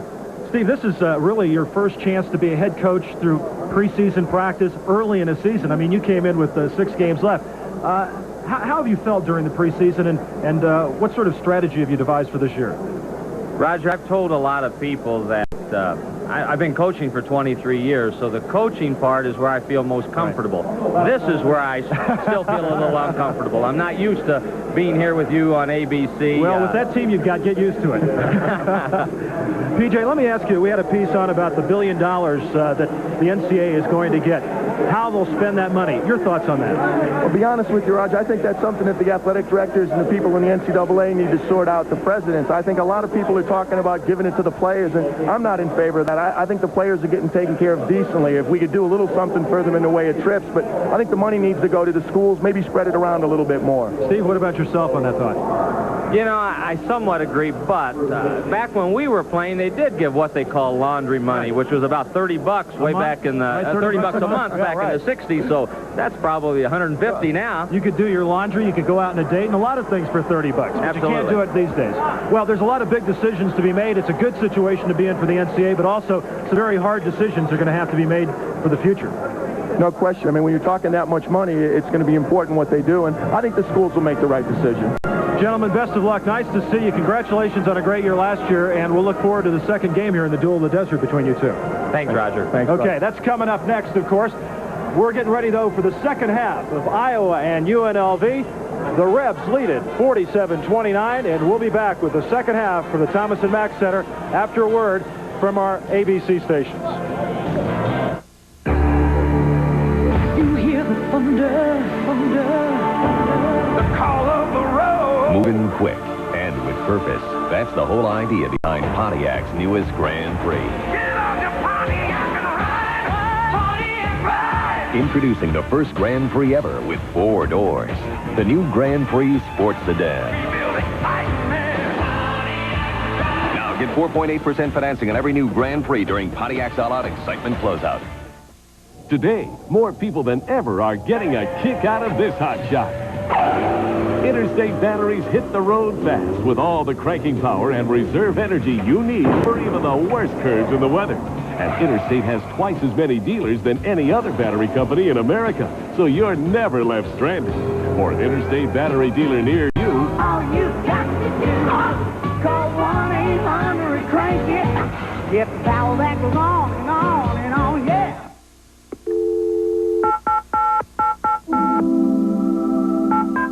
The best relief from this hectic season is a jingle away. Ring in the holiday in 30 minutes or less. Domino's Pizza. Nobody delivers better.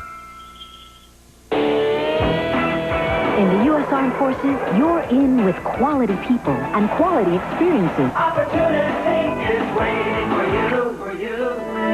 In the U.S. Armed Forces. Sunday, it's the attack of the blind date. I want popcorn. Life goes on. Then, if you've never heard of the Christmas witch, See this lamp? I'll turn it on. you just haven't met Winnie. Free spirit.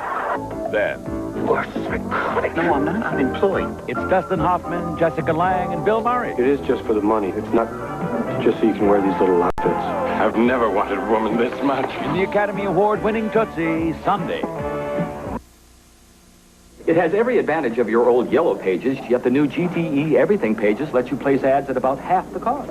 I'll save money? Yes. Never even had a piggy bank. I saved once.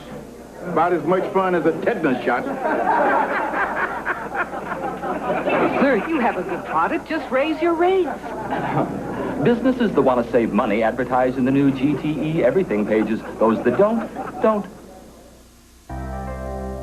Last holiday season, you may have given one of these. Or one of these. Or one of these. This holiday season, the state-of-the-art gift to give is one of these. A compact microtac phone from Cellular One. Buy one now and get a car phone free. Cellular One, teamed with AT&T's high-quality long-distance service. Help local families in need. Bring your food donations to Meadows Mall this Saturday.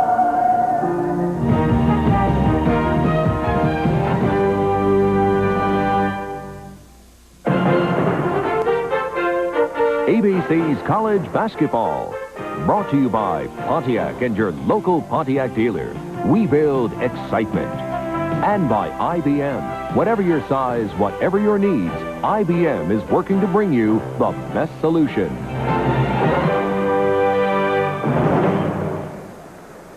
After Iowa led 5-0 early, UNLV really got it together. An 18-point lead at halftime. And Dick, let's go back, reconstruct the strategy. Let's see what's going what way. It doesn't look to me like Iowa got what they wanted to accomplish. Well, you talk about Iowa. They really had to attack that pressure defense. They didn't. They turned the ball over 24 times against the pressure.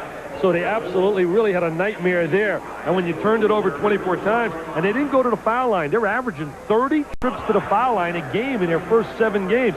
So a big no for Iowa. On the other side, you look at UNLV, execute versus the zone. One of the keys in breaking a zone is beat the zone before it is set up. Beat it in transition. Answer yes. Score versus the press, yes. So UNLV certainly has dominated. The first half goes down to UNLV in big-time style. One other stat we might point out is UNLV's really been going to the free throw line. They had 7 more free throws than did Iowa. And that's not been the case all year long, as Iowa came in here with 100 more free throws than their opponent. 47-29. Checking Iowa, it's the same 5 that opened the game, and the same story for the running Rebels as Anthony picks up the foul. Garner was scoreless in that first half of play as he had 3 fouls and had to sit down quite a bit. Also, Ingram did not score. Well, you know what's really unbelievable? That UNLV has such a lead, and they really didn't shoot the ball well. Shot 41% in the first half, and they didn't get great guard play at all out of Anthony or Hunt, and yet they still dominated with their defense. There's Ingram trying to come back. That's going to be an intentional foul, 2-shot foul. As Ingram tried to almost tackle Johnson when he swiped the ball, so it'll be 2 free throws coming. The crossed hand by Steve Gordon indicate an intentional foul. Not only is it 2 free throws, you get possession of the basketball. So Johnson will go to the line. In the first half, Johnson had 5 rebounds, 10 points. He was 3 of 4 from the field and 4 of 4 from the free throw line. This is a complete package you're looking at right now. 6'7", 250, great touch, plays hard at both ends of the floor. Great personality. He has a tremendous attitude. He's got the full package. Well, what was it that Tarkanian told me? He was even better than I thought he was going to be. Unbelievable. Gene Cady just rants and raves about him in a positive way. He coached him in the World University Games in West Germany, where he led the United States to the gold medal over the Soviet Union team. He was coached by Gene Cady, and Jimmy Boeheim assisted him. Anderson Hunt, who was very cold in that first half, was 1 of 5. Kicked it back out to Anthony. See how it's wide open? They're going to let him shoot the wing shot. You watch right here. Little spin move, and Ingram's picked up another foul. Greg Anthony was wide open on that wing. Here you go, Frankie.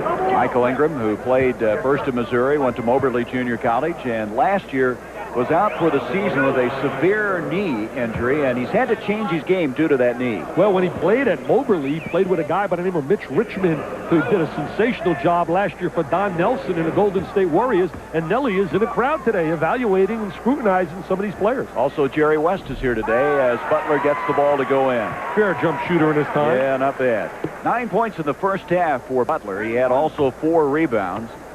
Only shooting 2 of 8 from the field, but a lot of those misses came early. He was trying to do too much. Gary, his presence on the floor just gave this team such an emotional lift. Thompson, in that first half, had 11 points, but he only shot the ball 7 times. He needs a little help from his friends. He's really, I thought he played well in that first half, but he needs some help. Nice pass from Garner. They distribute it off to Gibson. Gibson takes it home strong, and those all the NBA scouts are looking at him. There he is running the baseline in their pressure. I'll tell you one thing, they will not take that press off. Gibson that time coming from the backside, able to deflect the ball. The turnover now giving the ball back to the Hawkeyes. Here's Moses wheeling inside. If that goes, he would have had it, but it did not, and the foul will go against UNLV. When you talk about gut check and you talk about some heart, obviously the players at Iowa have it because they did come back from that big deficit on the road against Iowa State in a place where it's not easy to win. And they did it with their defense. They did it with that pressing defense. That foul going on Stacey Ogman, which is his first. James Moses, and Moses from the line shooting 75%. Much improved over a year ago when he shot only 58%. He was highly acclaimed out of high school when he came out of the California area. Everybody said a dynamite shooter. He had a career high 21 in that upset against North Carolina. Steal attempt, and who's that going to be off of? Tom Davis says it's Iowa's ball, but it's not. It'll be UNLV. You and I are going to battle about that, using that word upset. You and I always get into that. It was at Iowa, and you talk about North Carolina. They just came off a loss to Georgetown. They had lost 4 times. I don't call that a big upset. And they lost their luggage to boot. Didn't get their uniforms, couldn't work out. Here is Johnson, and a blocking foul on Ingram, and Ingram has picked up 3 fouls in a hurry. He got his uniform. I'll tell you one thing, number 4's got his uniform on. He really doesn't take bad shots either, Larry Johnson. He's really so unselfish. He plays within the team framework. Look at a great personality, the smile. Oh, would I like to represent him. I might be in your league. Get out of here. Represent him. Get out of here. Come on. I saw you handling that last night in Vegas. That's his first miss from the line. He's now 6 of 7. Garner went inside. They didn't stop him. That's Garner's expertise, quickness in transition. 52-34 in favor of the running Rebels. He came in here 4-2 and ranked 14th in the country. EJ right there! Lost to Oklahoma and lost to Kansas. Well, the Big 8's tough this year. There's a push-off inside. Larry Johnson pushing off the position for the ball. How about that Big 8 conference? Well, the Big 8 really is tough. You look at Oklahoma, for example. They lose the likes of Stacey King, and they lose the guard Mookie Blaylock, and yet Billy Tubbs has put together an unbelievable cast that's really dangerous. Talk about Missouri. They lost a tough one to Illinois, but they're very good, and certainly Kansas has been brilliant. And Oklahoma State's going to be a good team. If they learn how to win away from home. Here's Gibson, and Gibson now doing a much better job. He's a much better player this year. There's no question about it. He's in double figures with 10. These kids came out really fired up. Well, they don't want to be embarrassed here in this duel in the desert, and they had the marking to that at halftime. Again, Anderson not very tentative to shoot the ball. I think that wrap on his hand is really affecting him. He's 1 of 5 from the field. Johnson will put one up. That's a 3-pointer. That's amazing when you have a player of that kind of stature, that size, that unbelievable inside ability, and he can shoot the perimeter shot as well. And the breakaway, watch out. A little power dunk. He puts an exclamation point every time he slams Jan Bam's one. 19 points. He came in here with an average of 24 a game. And a very quiet 19. You know, you haven't seen him really shooting a whole lot. Makes his shots count. That's off of Iowa. Gibson in disbelief. It'll be UNLV's ball. UNLV lives so much off the spurt, so much off that unbelievable quickness where they can run the ball up the floor quickly and get some easy baskets. Garner will come out of the game now, and coming in is going to be Troy Skinner. What you do here is you trade off speed and you bring in poise. Going to take a break. A little spurt here by the Rebels, and they lead it 57-36.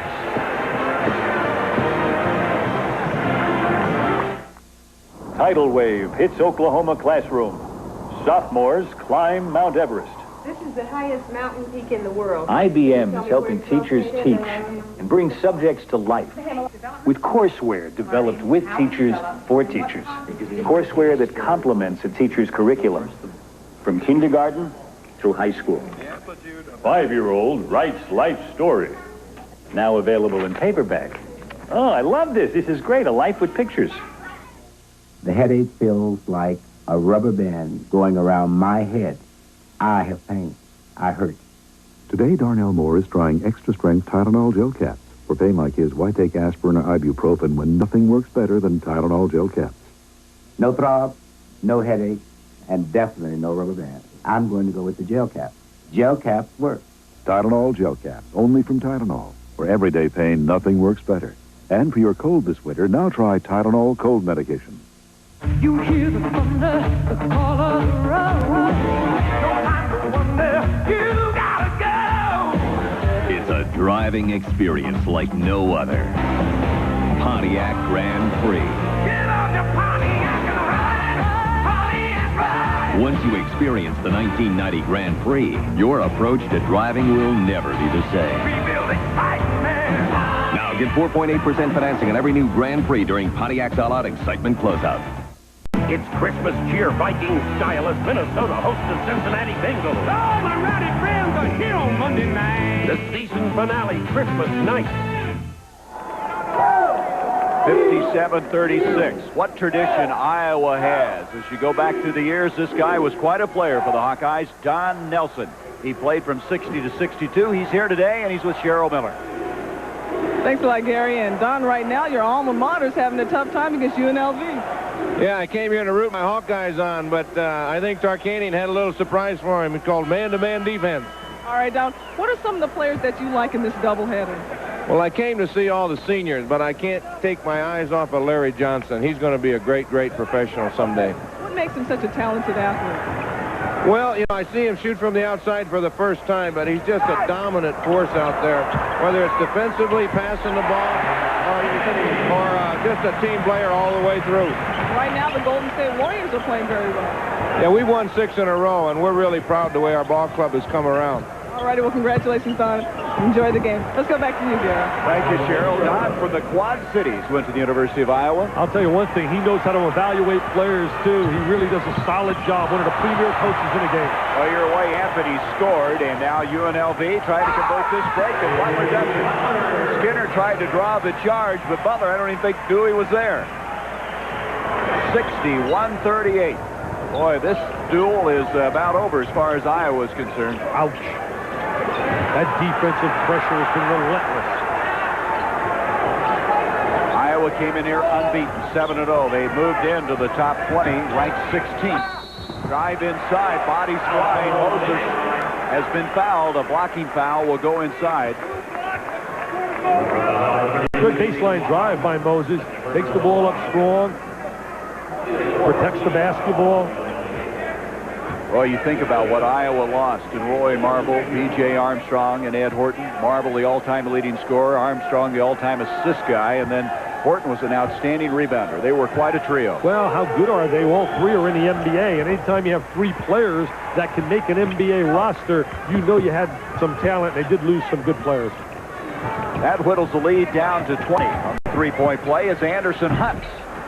Ogman going up for the rebound, and Ingram will be called for the foul. And Ingram has had a tough second half. He just seems to be picking up fouls as quick as you can, and he's going to come out of the ball game as Luckenbill will come in. You know, Gary, you mentioned them losing those 3 players.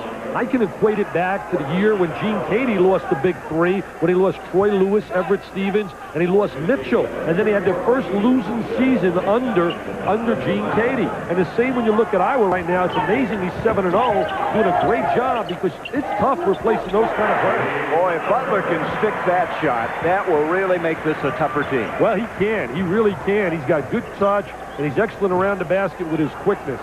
63-41 now in favor of the Rebels. They really like playing defense. Look at them D'ing up. I know it. They are tenacious, aren't they? Here comes Johnson. Uh-oh, 4-on-1. Hit the trail man. Hit the trail man.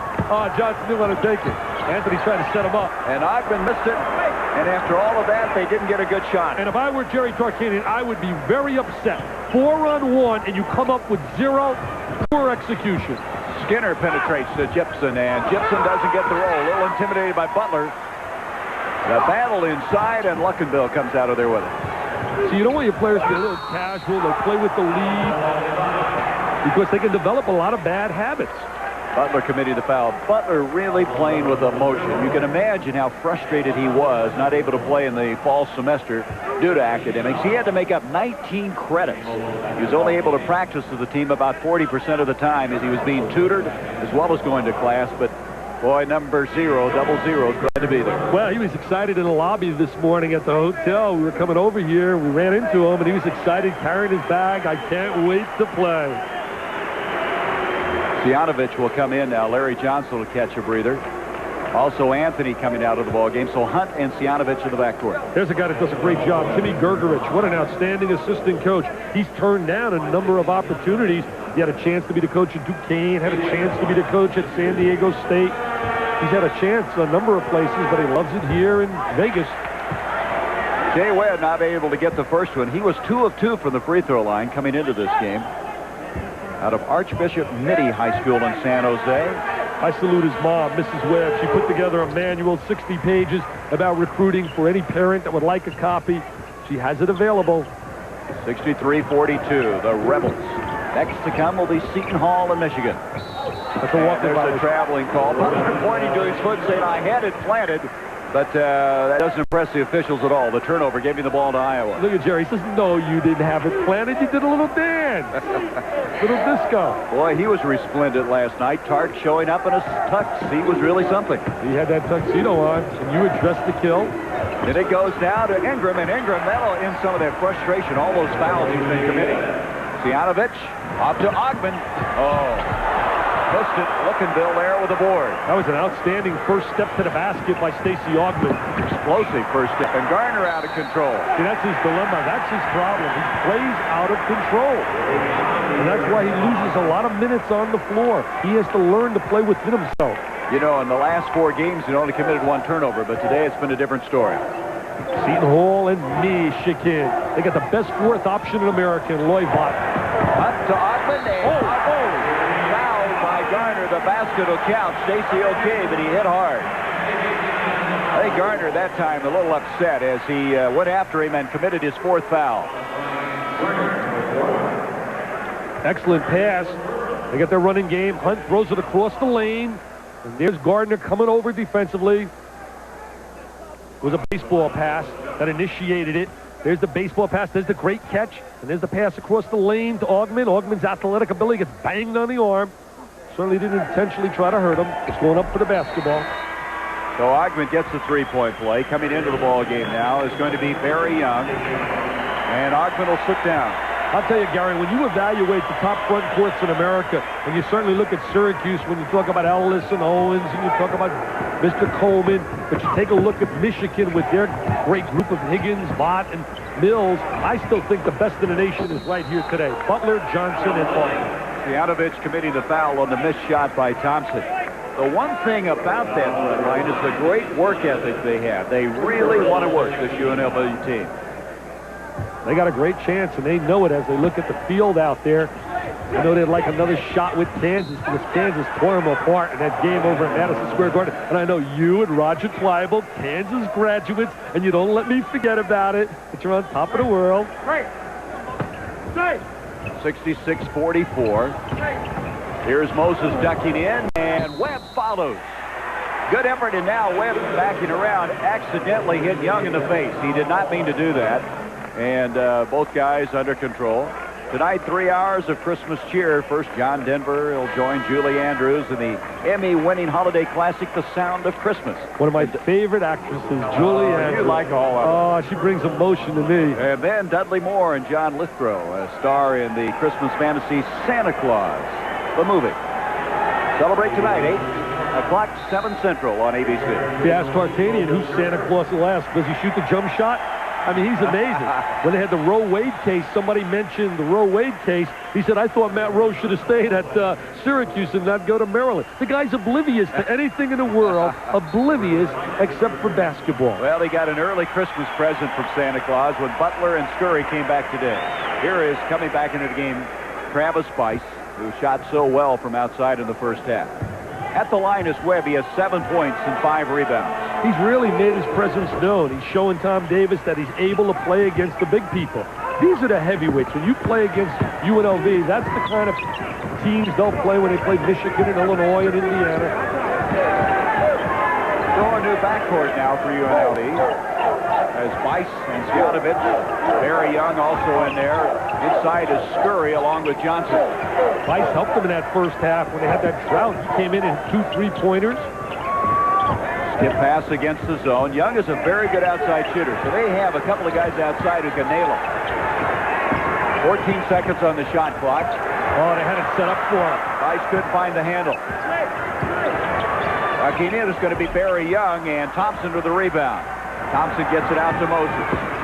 Moses doesn't take the ball with him, and Bice has it for a moment, and it's going to be the running Rebels basketball. Very sloppy basketball right there.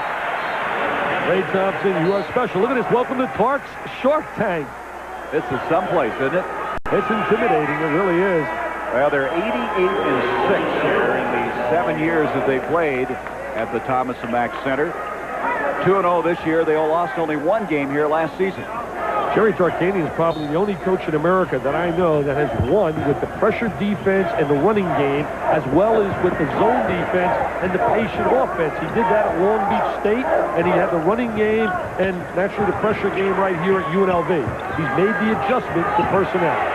Nice from outside. 3 points. He does that. He's going to get a lot more playing time. He has 11 points. Only 1 starter on the floor right now for UNLV. That's Larry Johnson. Lookinville. Played Lookinville, who was Mr. Basketball in Iowa out of Fort Dodge, and Sjanovic lost it. Thompson comes up. Thompson trying to create inside, and he's fouled. Lookinville's a real aggressive player. He doesn't excel in any specific area, but he really works hard. Hey, there's Steve Fisher. Look at him with his gang, getting ready.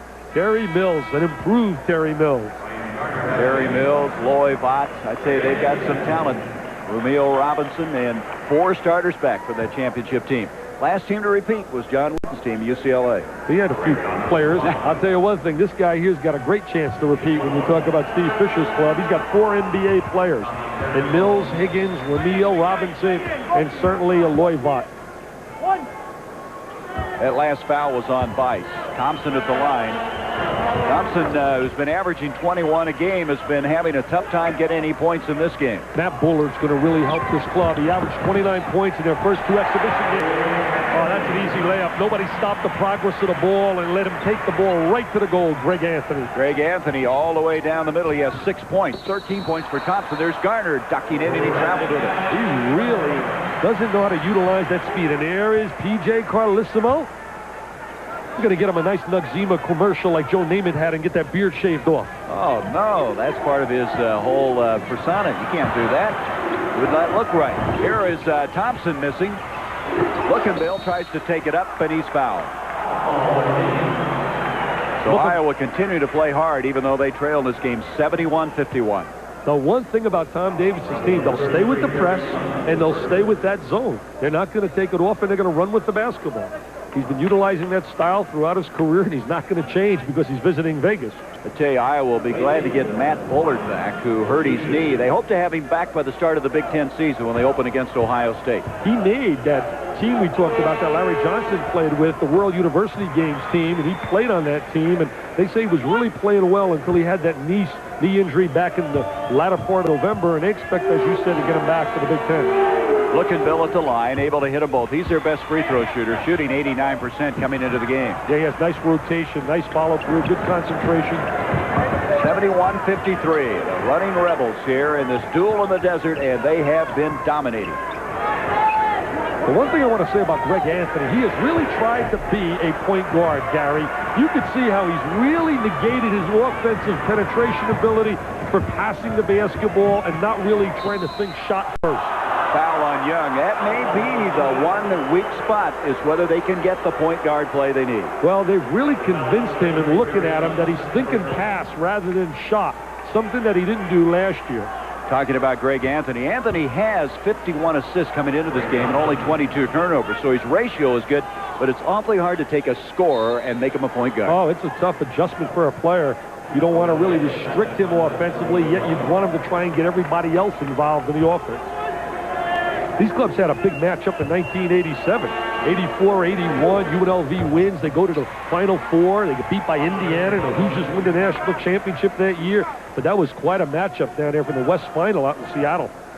Tarks had two teams to the Final Four, one in 87, as you just mentioned. And then Iowa beat UNLV in 88, 104-86. They beat them out in the West in L.A.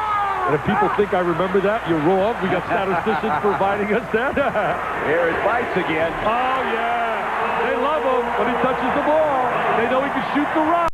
Boy, he looks good, doesn't he? Well, he's got that. Every time he shoots it, you look at it, it looks like it has a chance to go in. Picture perfect. 74-54 the count. Iowa going to lose their first game of the year as Thompson had to work for everything, blocked that time by Scurry, Moses Scurry. Look, Bice wants it. Bice wants it. He wants it. He wants it. He wants it. Oh! Harry Young will load it up. Will not be denied. Wow. I don't know if there's anybody better than UNLV. I'd like to say it right now. They are something special. Well, with their full cast, they're going to be really tough for people to beat. Losing too early, but they may not lose any for a long time this season. Well, they got some tough dates, especially out of the conference. Well, they will walk through the Big West, which they have done every year. And there again is the 5-second count. And we're going to take a break with 10:39 left. This crowd very appreciative of the running Rebels.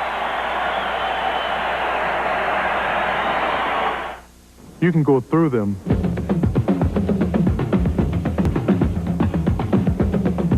Or you can go over them.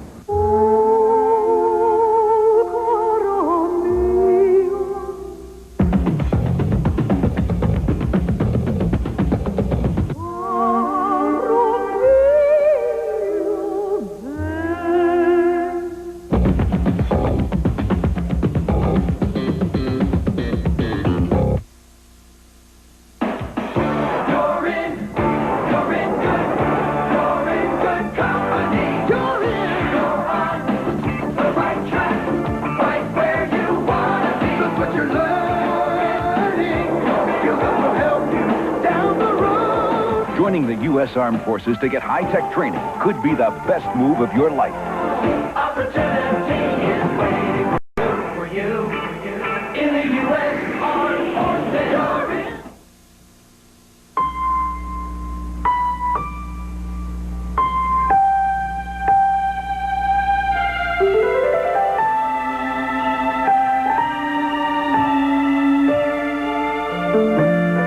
In the spirit of the holiday season, this year the Miller Brewing Company will be making a donation to United Cerebral Palsy every time you buy Miller High Life, Miller Light, or Miller Genuine Draft. From all of us at Miller, happy holidays.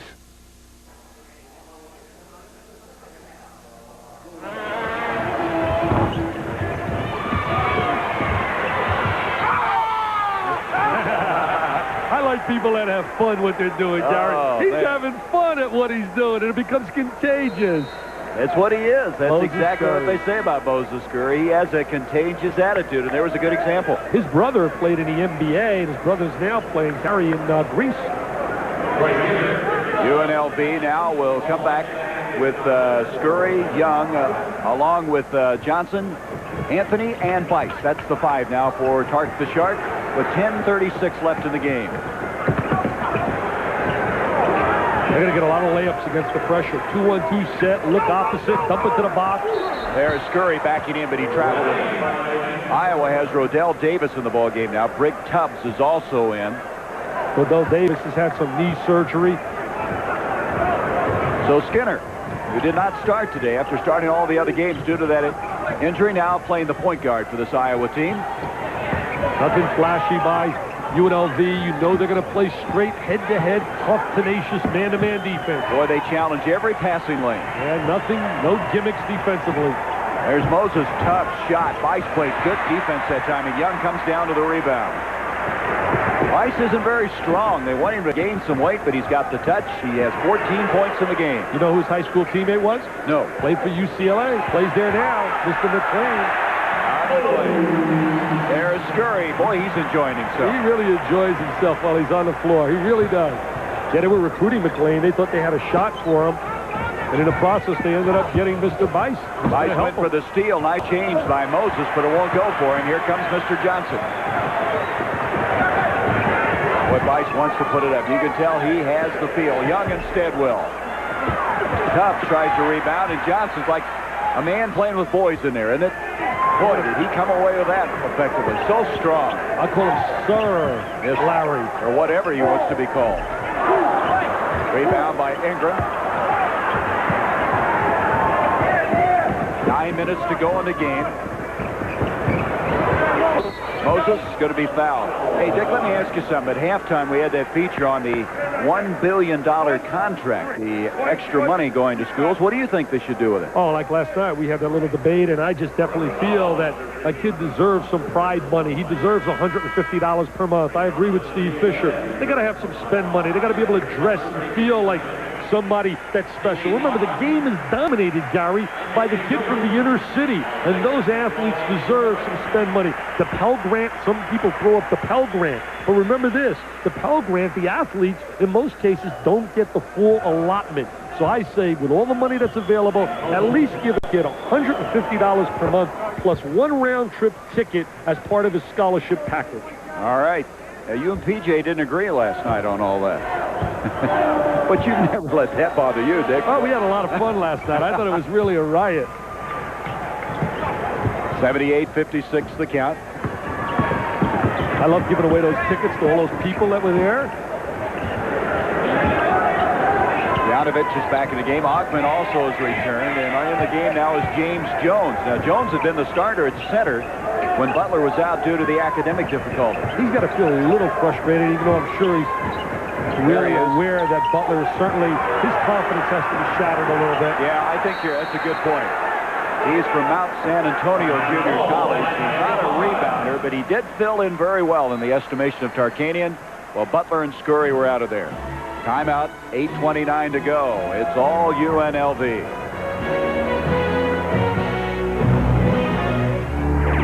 Big, it's now. It's Pontiac's all-out excitement closeout. Now with our longest-term 4.8% finance rate ever on Grand Prix. That's right. Now every new Grand Prix is available with long-term 4.8% financing. Or get your share of millions in cash back on Grand Prix and almost every other new 1990 Pontiac in stock. But hurry, your Pontiac dealer is closing out the year with big cash back or 4.8% financing on Grand Prix. It won't last long. See your Pontiac excitement dealer now. This is ABC. Sir, this is one of the few businesses that doesn't advertise in the GTE everything pages. Why is that? Well, this is Arnold's rug, not rugs, rug. I only have the one rug, and this is it. But if I advertise in the book people use, they'll be in here looking at my rug. Someone might even buy my rug. There'd no longer be an Arnold's rug. Businesses that want to be successful advertise in the GTE everything pages. Those that don't. When shaping your business or profession, financial decisions weigh in the balance. You need a banking partner who can carve a path custom-tailored to fit your needs with an individual mix of services, personal attention, and thinking that breaks the mold. Shape your future with the people who've made banking an art, creating uncommon ways to serve you. Continental National Bank, the uncommon bank. Watch the Jerry Tarkanian Show Sunday afternoons at 1:30.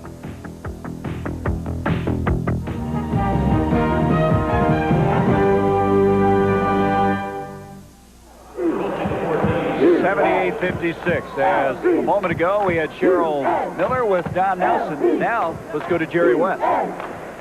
Thanks a lot, Gary. I'm with the general manager for the Los Angeles Lakers, Jerry West. And Jerry, I just finished talking to Don Nelson. He was very excited about Larry Johnson, number 4. Are there any players out there that might fit into the Lakers scheme of things? Well, obviously, Larry Johnson is a great player, and he really knows how to play, Cheryl, and I think coaches like players like him. But there's a lot of kids out here that have a chance, particularly, since the NBA has expanded to 2017. So you really have to be a lot more thorough, I think, in your scouting, and also understand that the league needs more young players to keep it going. I know it's really too early to really talk about the draft, but where would you rank this year's senior class? Well, I think it's a crop. When you look at it, there's certain players out there, if you feel you could get, would be very, very attractive. But Cheryl, the dollars have changed so much today that all these young kids, you hear people that are interested in coming out. Frankly, I don't like to see that. But the dollars are so great for these kids. If they feel they can come out and play, they're going to do it. Hey, thank you very much, Jerry. Enjoy the game. Let's go back to you, Gary.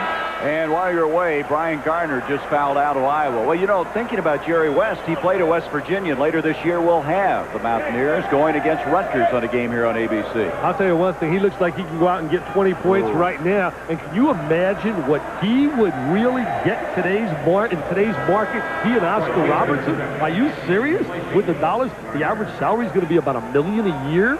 Unbelievable. Garner leaves. Jerry West probably could have made a living playing golf, too. What an outstanding golfer. The great thing about Jerry West, and I really mean this sincerely, in my travels going out, doing a lot of games over the last 11 years, the one thing I admire about him, he doesn't sit in his office. This guy is out evaluating, scrutinizing, and working in the trenches. He's a worker, and you could see why. That's why he was a great athlete. He really had great work ethic. This break is due to the fact the 45-second shot clock has malfunctioned, and they were trying to get it all set and back to working order. And so we're going to take a break while they try to get that all remedied. It's 78-56 in favor of UNLV. Another Pontiac First is ready for delivery. The first 4-door version of Grand Prix style and performance. The new Grand Prix Sports Sedan. You've got to drive it. Get on your Pontiac and ride! The exciting new 4-door Grand Prix. You've got to check it out. Rebuild excitement! Now get 4.8% financing on every new Grand Prix during Pontiac's All-Out Excitement Closeout.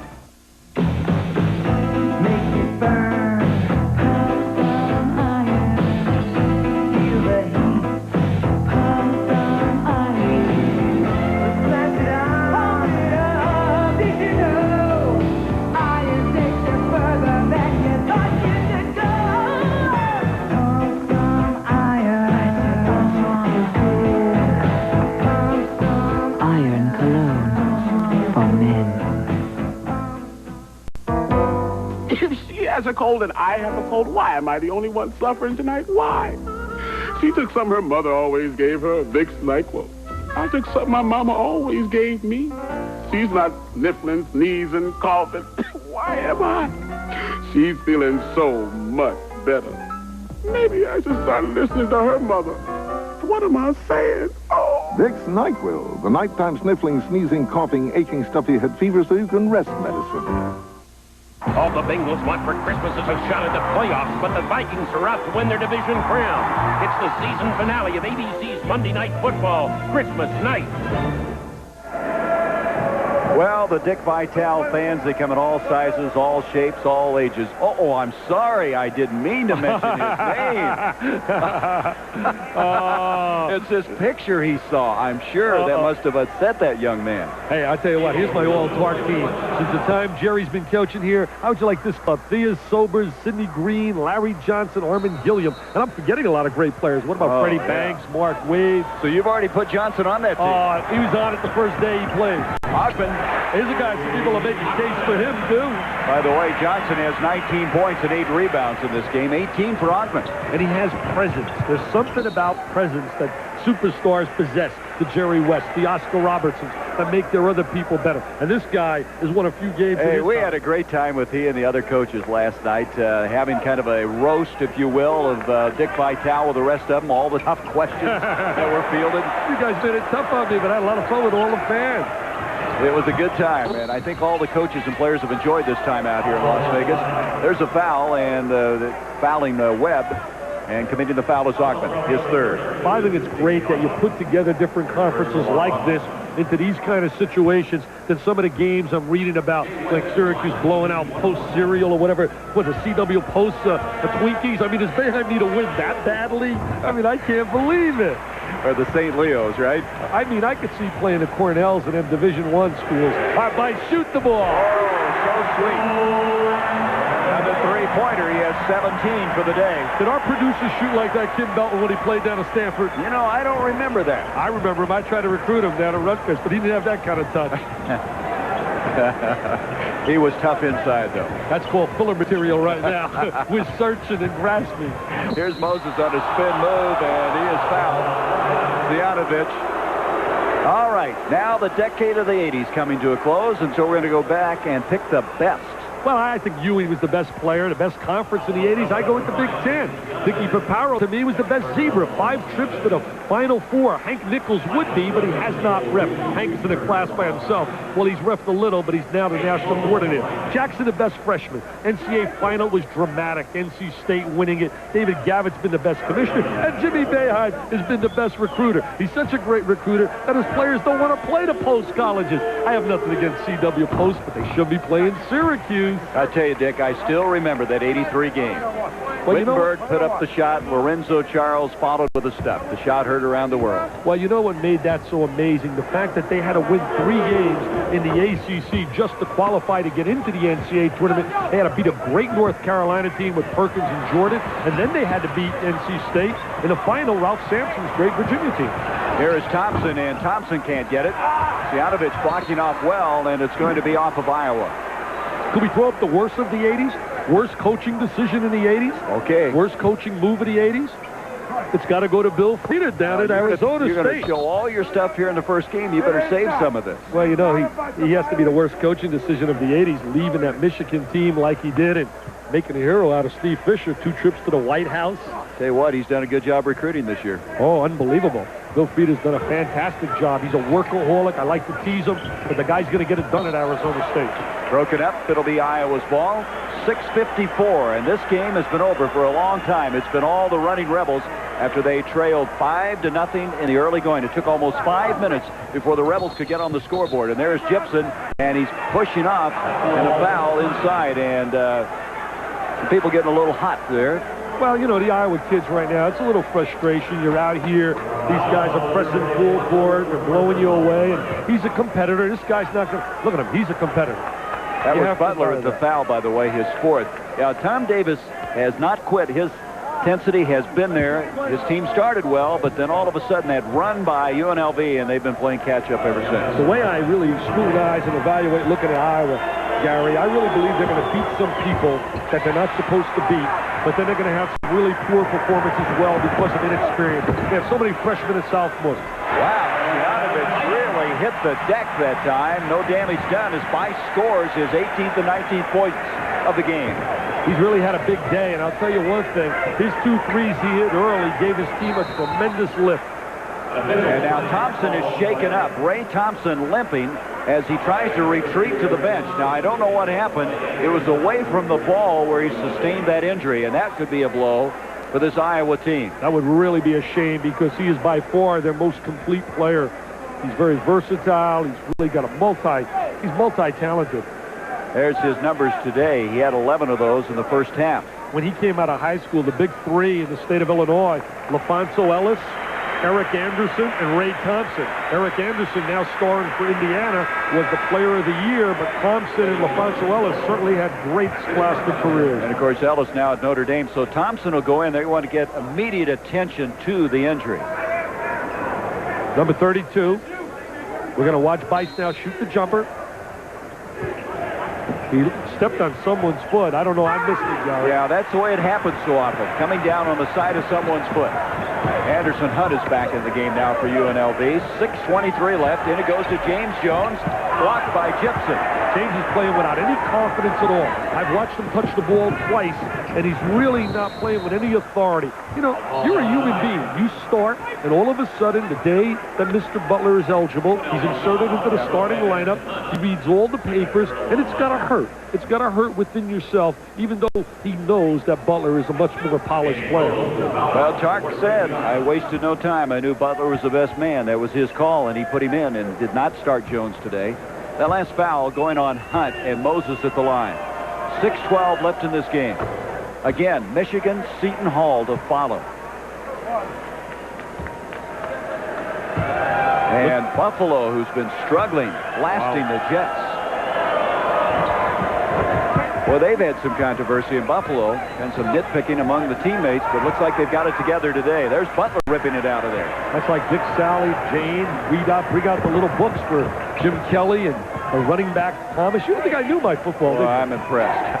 I'm looking to be a football analyst. Move over Keith Jackson. Right? I want to work with Keith in football. He's out in Hawaii while I'm out here in Vegas. I wanted to go there instead of Montgomery, Alabama, but you know who ends up there? Well, Mr. KJ, Mr. Football is up in Hawaii. I'll tell you what, Michigan State and easy over Hawaii. Put that down, take it to the bank. All right. Percy Snow is incredible. The defense of Michigan State is something special. George Perlis. 87-60 the count, and it goes to Gibson, and Gibson still playing hard as foul. Well, he knows he's being evaluated also. And I'll tell you one thing, Gary, you look at his game now versus last year where he was not nearly as active as he is today. Well, he's the kind of guy who, I guess he had to catch up with his body. 7 foot, 245-pounder. He and B.J. Armstrong are the best of friends. B.J. still calls him, even though he's in the NBA with the Chicago Bulls. They talk all the time. As now coming out of the ball game will be Butler, and coming in will be Moses Scurry. Roy Marble's down playing with Atlanta with the Hawks, and I thought that he was going to get a lot more playing time because Atlanta has a need at the second guard slot, but he's trying to make that adjustment from being a small forward, and he doesn't have really good perimeter shooting ability, but he's an outstanding runner and jumper, and he's a good baseline player. So 12 points with his 11 rebounds for Gibson, and it's 87-62. And mentioned in Atlanta, as we look at the trap right here, I wish they'd give a contract to Mike Fratello. He deserves it. He's been a solid coach down there. Stan Kasten right out the check and give him a contract. He had so much stability to that program with the Atlanta Hawks.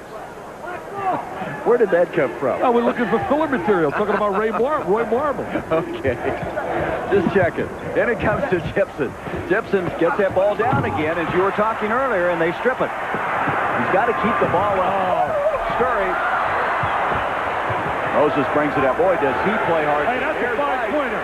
That was a five-pointer. He shot that from beyond the three-point line. I couldn't believe it. That's from the Grand Canyon area, I think. Woo, he shot that from downtown Vegas.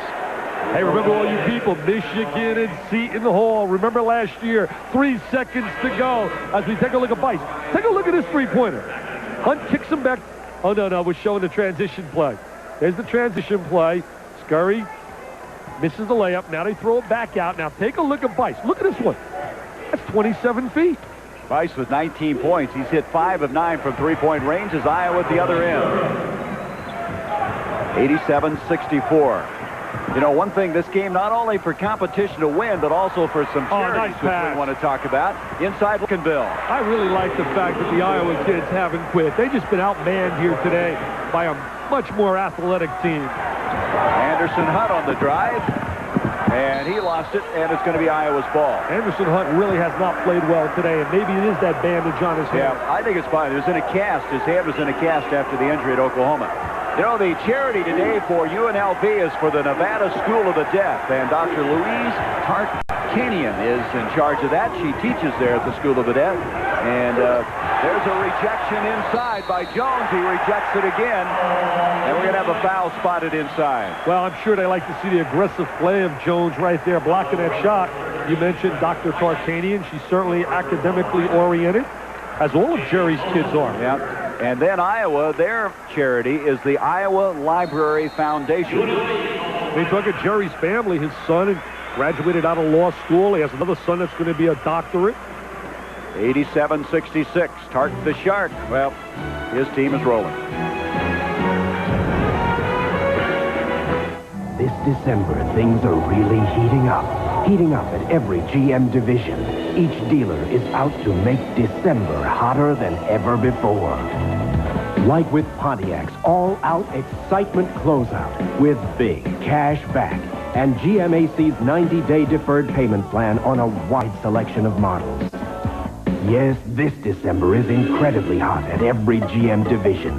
It's GM's Hot December. Come feel the heat. Skydiver Eddie Turner will never forget October 16th. We were jumping at 12,000 feet, and Frank collided with another diver and was knocked out cold. Like a missile, Turner shot toward his friend. All I could think about was just getting a hold of that ripcord. Which he did, just 10 seconds before impact. He'd done it for me. To everyday heroes everywhere, we offer our best. Smooth, never bitter, Miller Beer. I told Frank, next time you fall, make sure it's for a tall blonde.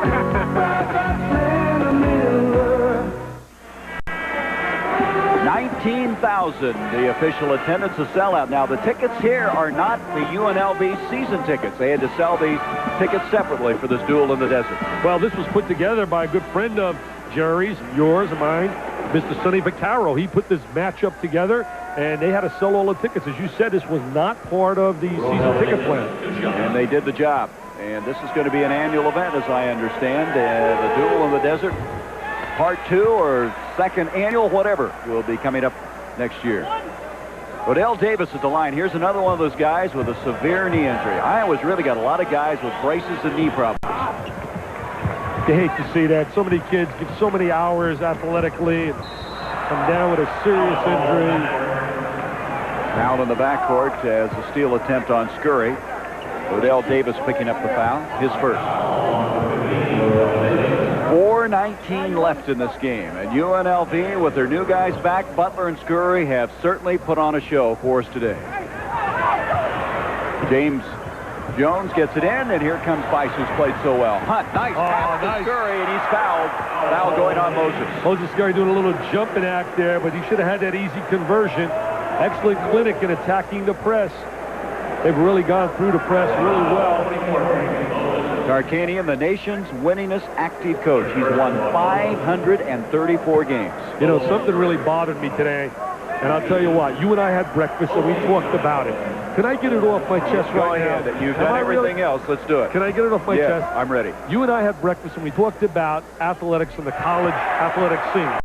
What's wrong with our system is very simple. Pick up Sports Illustrated and read the article by Douglas Looney about the University of Toledo situation where they fired Dan Simmerl, the coach, and he's won. He's been loved by the community. His players graduate, but the athletic director, Mr. Al Bowles, says he hasn't won enough. We got to win more. So he makes a change. I have nothing against the new coach coming in, but I'll tell you what, Mr. Bowl and Mr. Horton, the president, I'll tell you what, you get my award as shame on you. There is no way in the world that Dan Simmerl should have been fired from his job because he did not win enough. Read the article by Douglas Looney. It blew my mind. I tell you, it did bother Dick. He's been talking about it for 2 solid days.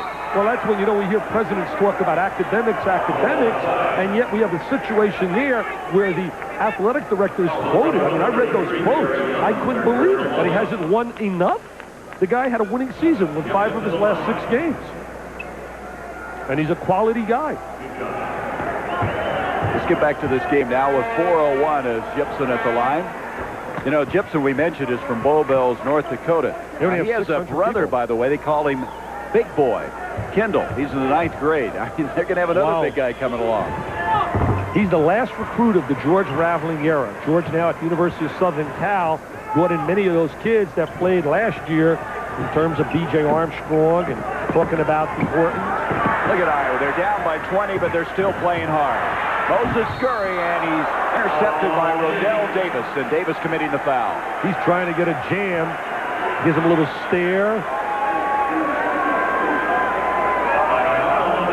They get the ball to Scurry. He's trying to get a jam. Davis is not going to be intimidated. Comes rotating over. Makes contact. Davis, a sophomore out of Thornton Township High School in Dixmoor, Illinois, committing the foul. Scurry will go to the line. He has 4 points. He's 2 of 2 from the line. Well, we talked about Larry Johnson. 19 points, 8 rebounds, and he's been sitting down a lot as UNLV coasting to this one, and he came in here with a 24-point average and 11 rebounds a game. You know, last year there were a lot of expectations, as there are this year on the UNLV team, picked #1 by a lot of people. There were a lot of expectations last year on the Iowa team. Iowa finished 23-10 and 10-8 in the conference, and a lot of people thought a 4th place finish was really a disappointment, considering the fact that they were projected to be really a top 5 team in America. Dale Reed has come back in for Iowa. He's number 3. This is looking, Bill, kind of a utility man, does everything fundamentally sound and gets that one to go. I'll tell you, if you don't lace them up and come to play against Iowa, especially when they get you at home, they're going to make life a little bit miserable for you. Carver Hawkeye Arena, very tough place. Oh, it's a beautiful place. Moses Scurry that time pushing off, committing the foul on the inbounds. 3:23 left, 90-71. This guy's an entertainer. I'll tell you what, he's an entertainer. He's got charisma. Well, living here, you've got to be an entertainer, don't you? I guess it's really rubbed off on him. And it comes to Reed. Reed averaged 40-some points in high school. Yeah, but Luck and Bell reached just in time by Jones. I'll tell you what, he averaged 40 points a game in high school, but he didn't face this, baby. He didn't face this in high school in Wyoming. A man who enjoys his work, Moses Scurry. I mean, these are some unbelievable athletes you're looking at right here. Nice pass by Reed. Excellent pass. That'll count, and the foul will go against Barry Young. They really like Reed. They think he can be a solid point guard. I'll tell you what, anytime you score 40 points, though, Gary, I don't care who you're scoring them against. You're doing something positive. Well, he's the coach's son. His dad coached in Wyoming. Now, watch this, and you think he doesn't enjoy this? I think our people in the truck love this guy. You know what he reminds me a little bit of? I may be wrong. Correct me. Does he have a little bit of Leon Spinks in him? The way he smiles and looks and bounces around. I don't know how he goes in the ring, but he... Or maybe Michael Spinks. They got the wrong guy. So Bice now leads the ball game. A very appreciative crowd. Oh, they give a standing O. He's getting a standing O. A lot of people thought they just recruited him to try and get Dominic Lane, who stars now for UCLA. But he's showing that he can play too, Mr. Bice. He's earned that scholarship. Well, he's been a crowd favorite before he became a good player. Now what will happen? Here's the trap on the backcourt. Got to look diagonal. Young gets out of it. Off to Anderson Hunt, and Gibson changed that shot, and look at Moses Scurry. We're going to have a technical this time for hanging on. You can only hang on to protect yourself. He was hanging on, a little showbiz right there, and Dickie Paparo bangs him immediately with the big T. I don't think Tarkin has frowned very long. He's got to be excited about the enthusiasm of Scurry. There it is, Raul. I see he holds with the left hand as he tries to jam it. Remember, you can grab it to protect yourself in case of injury. I don't know. Yeah, he was positioning himself for the slam. Yeah, he was. He held it with the first hand, the left, to try and get himself a little extra lift. Almost like we had in the Michigan-Duke game. Keith and I went bananas when Loy Vaught tried to lift Ramil Robinson up. And for all you people, coming up next, Michigan and Seton Hall. Last year, Ramil Robinson goes to the line. 3 seconds on the clock. Blood pressure, huh? Oh, it delivers both. And, you know, he had not been that good a free throw shooter all year either, and he's really able to hit the big ones that won it. Well, he had big ones also against Duke in that great game that we had, 113-108. I thought it was a tremendous college basketball game. So the technicals have been shot by Moses, makes it 92-75, and Ingram will inbounds. You see the time remaining. I'm excited to see Terry DeHare. I've heard so many great things about the diaper dandy. He played with Bob Hurley in high school at St. Anthony's, where they were undefeated. And he stepped in as the leading scorer for Seton Hall in the backcourt. And P.J. Carlissimo goes on and on talking about Terry DeHare. Let's go up to Roger Twyble as we get ready for that second game between Seton Hall and Michigan. Well, thank you very much, Gary. And between games, of course, we'll be talking to the coaches from these two teams, of course, Iowa and UNLV. We'll also take a look at some scores of other games from around the nation today, and, of course, a couple of football games also to tell you about. I had a chance to speak the other day with former Michigan coach, now head coach at Arizona State University, Bill Frieder. That was before his trip up to Lawrence, Kansas, to play the second-ranked Jayhawks, but Bill had some interesting things to say. We'll also be bringing you a news update from Washington in the situation in Panama and Romania. And Cheryl Miller will also be along with us. So all that coming up between the game here, the Duel at the Desert, as it University of Nevada, Las Vegas, and Iowa finishing up this first game. Gary? All right, we're only 5 blocks from the Vegas Strip. And there's showbiz always over there, but Dick, there's some showbiz here. Really UNLV has really had a remarkable performance here. They should get an encore. This performance is almost as great as looking at those 2 big white tigers down at the Mirage. Yeah. You know what? I never saw the volcano, though. Did you see it erupt? No, I didn't see the volcano erupt. We're working too hard, I guess. Well, Tark was trying to grimace a while ago, upset about what Scurry got the technical, but he hasn't had very much to be upset about today. Well, they really picked it up on a defensive end. I was not impressed in the first half with their offensive execution. Their defense really was the difference. 92-75, 2.5 minutes left. Is Lookinville being pressured outside by Ogman, and hitting the deck is Reed. We're going to have the foul on Stacey Ogman. Dale Reed, he's out of Baggs, Wyoming. Mr. Basketball, they were the Class A state champions. He's got excellent range as a shooter. List him at 6'2", as Troy Skinner will come in after Reed shoots the free throws. They got so many turnovers, Iowa. We talked about the turnovers being the key. They got more turnovers than making the apple turnovers down at the local bakery. Here's Reed. The thing you have to be impressed about, and I always have something about this, any kid that's a coach's son really plays intelligently. This guy is going to, I'm sure, be in that same category. You always see the coach's sons. No matter what sport it's in, they have something through osmosis, if nothing else, that makes them a little special the way they play the game. Like Bobby Hurley, whose dad is the coach over at St. Anthony's. They're not born with a bottle. They're born with a basketball in their crib. 92-76, 2:21 left, and Greg Anthony now having some pressure put on. Good looking, Bill. They're still going toe-to-toe with him. Ogman now just killing some time. Running a little delay game right now. The crowd doesn't like it. They think they want him to get 100 points. That's what usually is thought about at this stage. Well, Actually, Larry Johnson had mentioned that they wanted to hit the century mark. Trying to force him to 1-on-1. There's a nice Butler.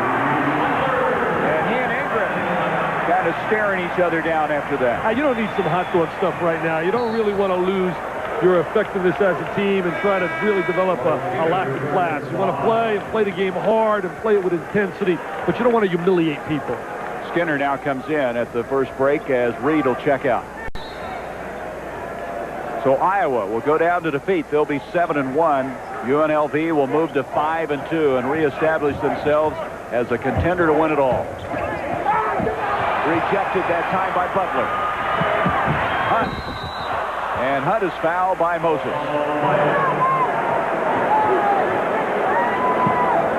I'm really surprised that Jerry has not substituted, taking a chance of a potential injury. Guys are a little relaxed right now. There goes Butler jamming it. I could see playing Butler on the floor because he needs playing time. That can get a little hot dog right now, running your mouth a little bit to an athlete. That was between he and Ingram after the play. Yeah, Butler's come out of the basketball game. At the line is Hunt. Butler leads with 18 points.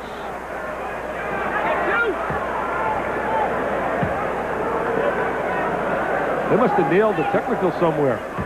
Yeah. Anderson Hunt shooting the tee, and I don't know who the technical was called against. An intentional foul is what they've said. So the intentional foul that time by Moses on the breakaway. You know, they're starting to enforce that a little more. I know you early in the year felt they weren't, but they are starting to do that now. Well, I think the officials have to enforce it. I mean, it's in the rule book. In defense of the officials, it's not their job to decide whether or not a player is trying to make the intentional foul. Their job is to basically call what they see, and if a guy's directly playing the ball, it's not an intentional foul. I talked to Hank Nichols about that, the national coordinator of officiating, and to me, one of the greatest, or not the greatest, ever to blow a whistle. There's what's so effective for Iowa, the inbounds pressure from Gibson, but then they turn it over. If UNLV would play Kansas now, and they went back to that NIT. What do you think would happen? Oh, I think UNLV is the better basketball team. I'll take that back. I think Kansas is the better team in the way they're executing, but I think down the stretch in March, UNLV, when they have all their people, if it's a rematch, I give the edge to UNLV. All right. We'll see if that comes back to haunt you. On a neutral court, not up in Rock Chalk Jayhawk. All right. Okay. Well, you reestablished your thought there. By the way, in the game now is Dave Rice, number 30 for UNLV. And there's a foul on Moses reaching in on Anthony, and he's fouled out of the game. I just think that Kansas has played as well as they possibly can play. I think their execution has been greater than any team I've ever witnessed early in the season. They're going to have a player added, too, by the way. Yeah, Jamison, and he could be a good one. He could really be a good one. I watched him practice last year, and he's a good athlete. But I really think when you talk about UNLV, they're going to just get better and better and better. Coming up, Seton Hall, Michigan. We've been setting the stage for that. And in between games, we'll have Jerry Tarkanian visiting with Dick Vitale in this impressive win. As Anthony now makes it 97-76. 1 minute, 1 second left in the game. You know, really, Hunt and Anthony have not really been factors in this game. It's been that powerful front line of UNLV. The best in America. Crowd booing a little bit on Jepson. They thought he tried to deliberately throw some elbows. In the game right now is Jeter, Chris Jeter, number 53 in the post for UNLV. He's a tough, hard-nosed player. Jones with the steal. Anthony tries to come out with it. Ingram's got it instead. It is so sloppy right now, Gary. Gibson, though, continues to hammer away. Timeout, Iowa. They stop it with 37 seconds. Well, you can call a timeout, and yet you can insist that your team go back on the floor, and that's what the doctor's doing, Tom Davis. So they stop the clock, but they don't want to take the full timeout, and so then UNLV will inbound. Gary, the point I wanted to make about the intentional foul and talking to Hank Nichols, it's not the job of the official to read in the mind of a player. He cannot read into the mind of the player. My argument has been that the book says if it's premeditated in the mind of the official, he should call it an intentional. They have to clear up the terminology. The fans wanting them to shoot a three-pointer and hit the 100-point mark. To do it is Rice. Rebound by Lookenville. It's not Bice, it's Rice. In the corner, three-point attempt. Not going for Odell Davis. Lookenville. He's tough. Inside. Boy, he gets rejected there, though. That was Jeter that did it, and Gibson again. That was a great pass by Reed. That was a tremendous pass. And so it's over. Jerry Tarkanian, 535 wins in his career.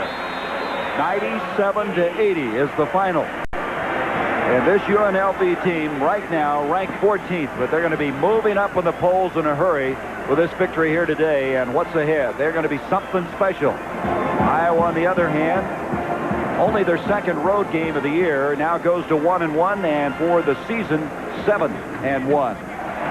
As it was a total dismantling today of this Iowa team by an impressive running Rebel team. All right, let's go to Tom Davis. He's with Cheryl Miller.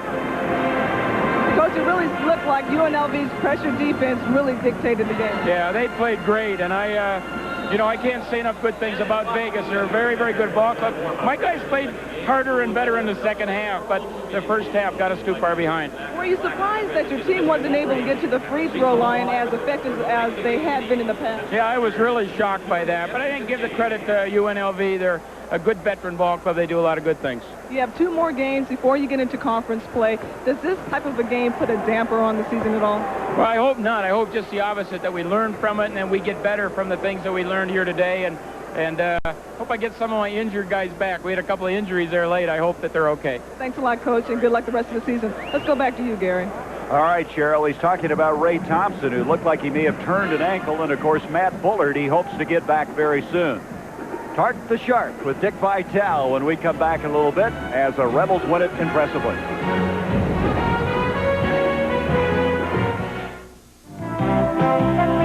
ABC's College Basketball has been brought to you by Pontiac and your local Pontiac dealer. We build excitement. By Iron Cologne, pump some Iron Cologne. And by LA Gear, unstoppable in performance fashion footwear. This has been a presentation of ABC Sports, recognized around the world as the leader in sports television. December Unsung American Mary Gonzalez, helping families learn together. We try to make sure that they know what it means to be able to read a book. Mary lives and works in East Harlem, but her favorite part of the day is volunteering at her neighborhood literacy center.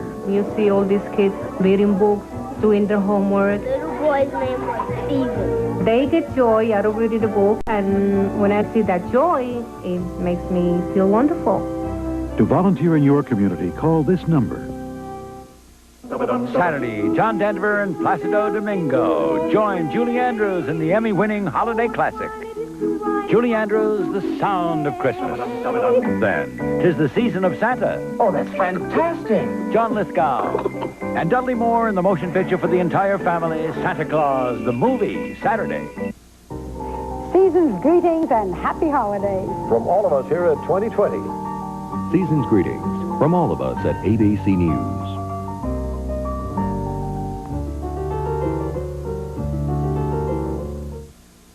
It has every advantage of your old yellow pages, yet the new GTE Everything pages let you place ads at about half the cost. I'll save money? Yes. Never even had a piggy bank. I saved once. About as much fun as a tetanus shot. Sir, you have a good product. Just raise your rates. Businesses that want to save money advertise in the new GTE Everything pages. Those that don't. Hey, where's the food? How about tacos? Yeah, tacos. Yeah, tacos. Taco Bell introduces Tacos to Go. Now get our original tacos in a 10-pack for $5.89 or a 6-pack for just $3.54. Packed and ready to go. Anywhere you've got a few hungry friends, Tacos to Go. At this price, it won't take much to keep them quiet.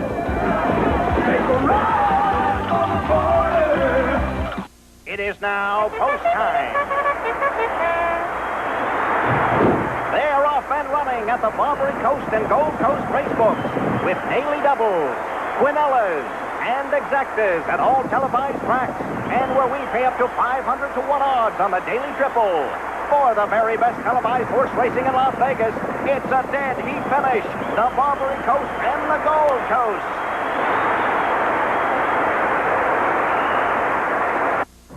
Celebrating a festival of light. Happy Hanukkah from Channel 13.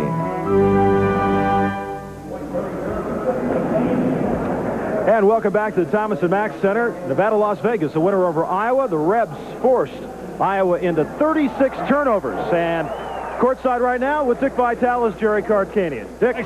Thanks a lot, Roger. I'm here with Mr. Las Vegas, Jerry Tarkanian. Jerry, last night you were on cloud nine with the news that David Butler was eligible, and I could see why. Oh, he's a great player. He just does so much for us. He can rebound. What the thing you didn't see today is he can go out and guard a guard out front. He could defend anybody on the court. I really think when you look at your club, Jerry, that you got the best front court in America now, potentially with Stacey Augmon, Larry Johnson, and also Mr. Butler. But the backcourt, to me, still looks a little bit inconsistent.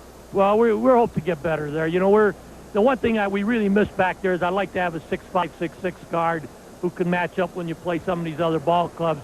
Our two guards are both 6'1", but I like them. You know, they do a good job for us. I thought you'd like to have maybe your son back running the point, or also Mr. Wade. But, you know, the kid Bice gave you a great lift shooting the three-point shot. Travis is a great shooter. He's a self-made player, and, you know, I'm just so proud of everything he's accomplished. He was a walk-on who made it and made it big. Hey, quickly be an analyst right now. The next game, and quickly, who do you like and why, Michigan and Seton Hall? You know, Michigan should win the ball game, but, you know, you can't sell Seton Hall short. I saw what PJ did last year, and, you know, I watched them practice yesterday. I think they do a great job. I think it's going to be a good ball game, but I think Michigan's too strong for them. Well, thanks a lot, Jerry. Go and enjoy your Christmas holidays. Maybe Santa Claus will bring you another 7-footer. We're going to go to a real 7-footer, a giant now, a Kansas Jayhawk, Roger Twyvo. Oh, thank you very much, Dick. And we're getting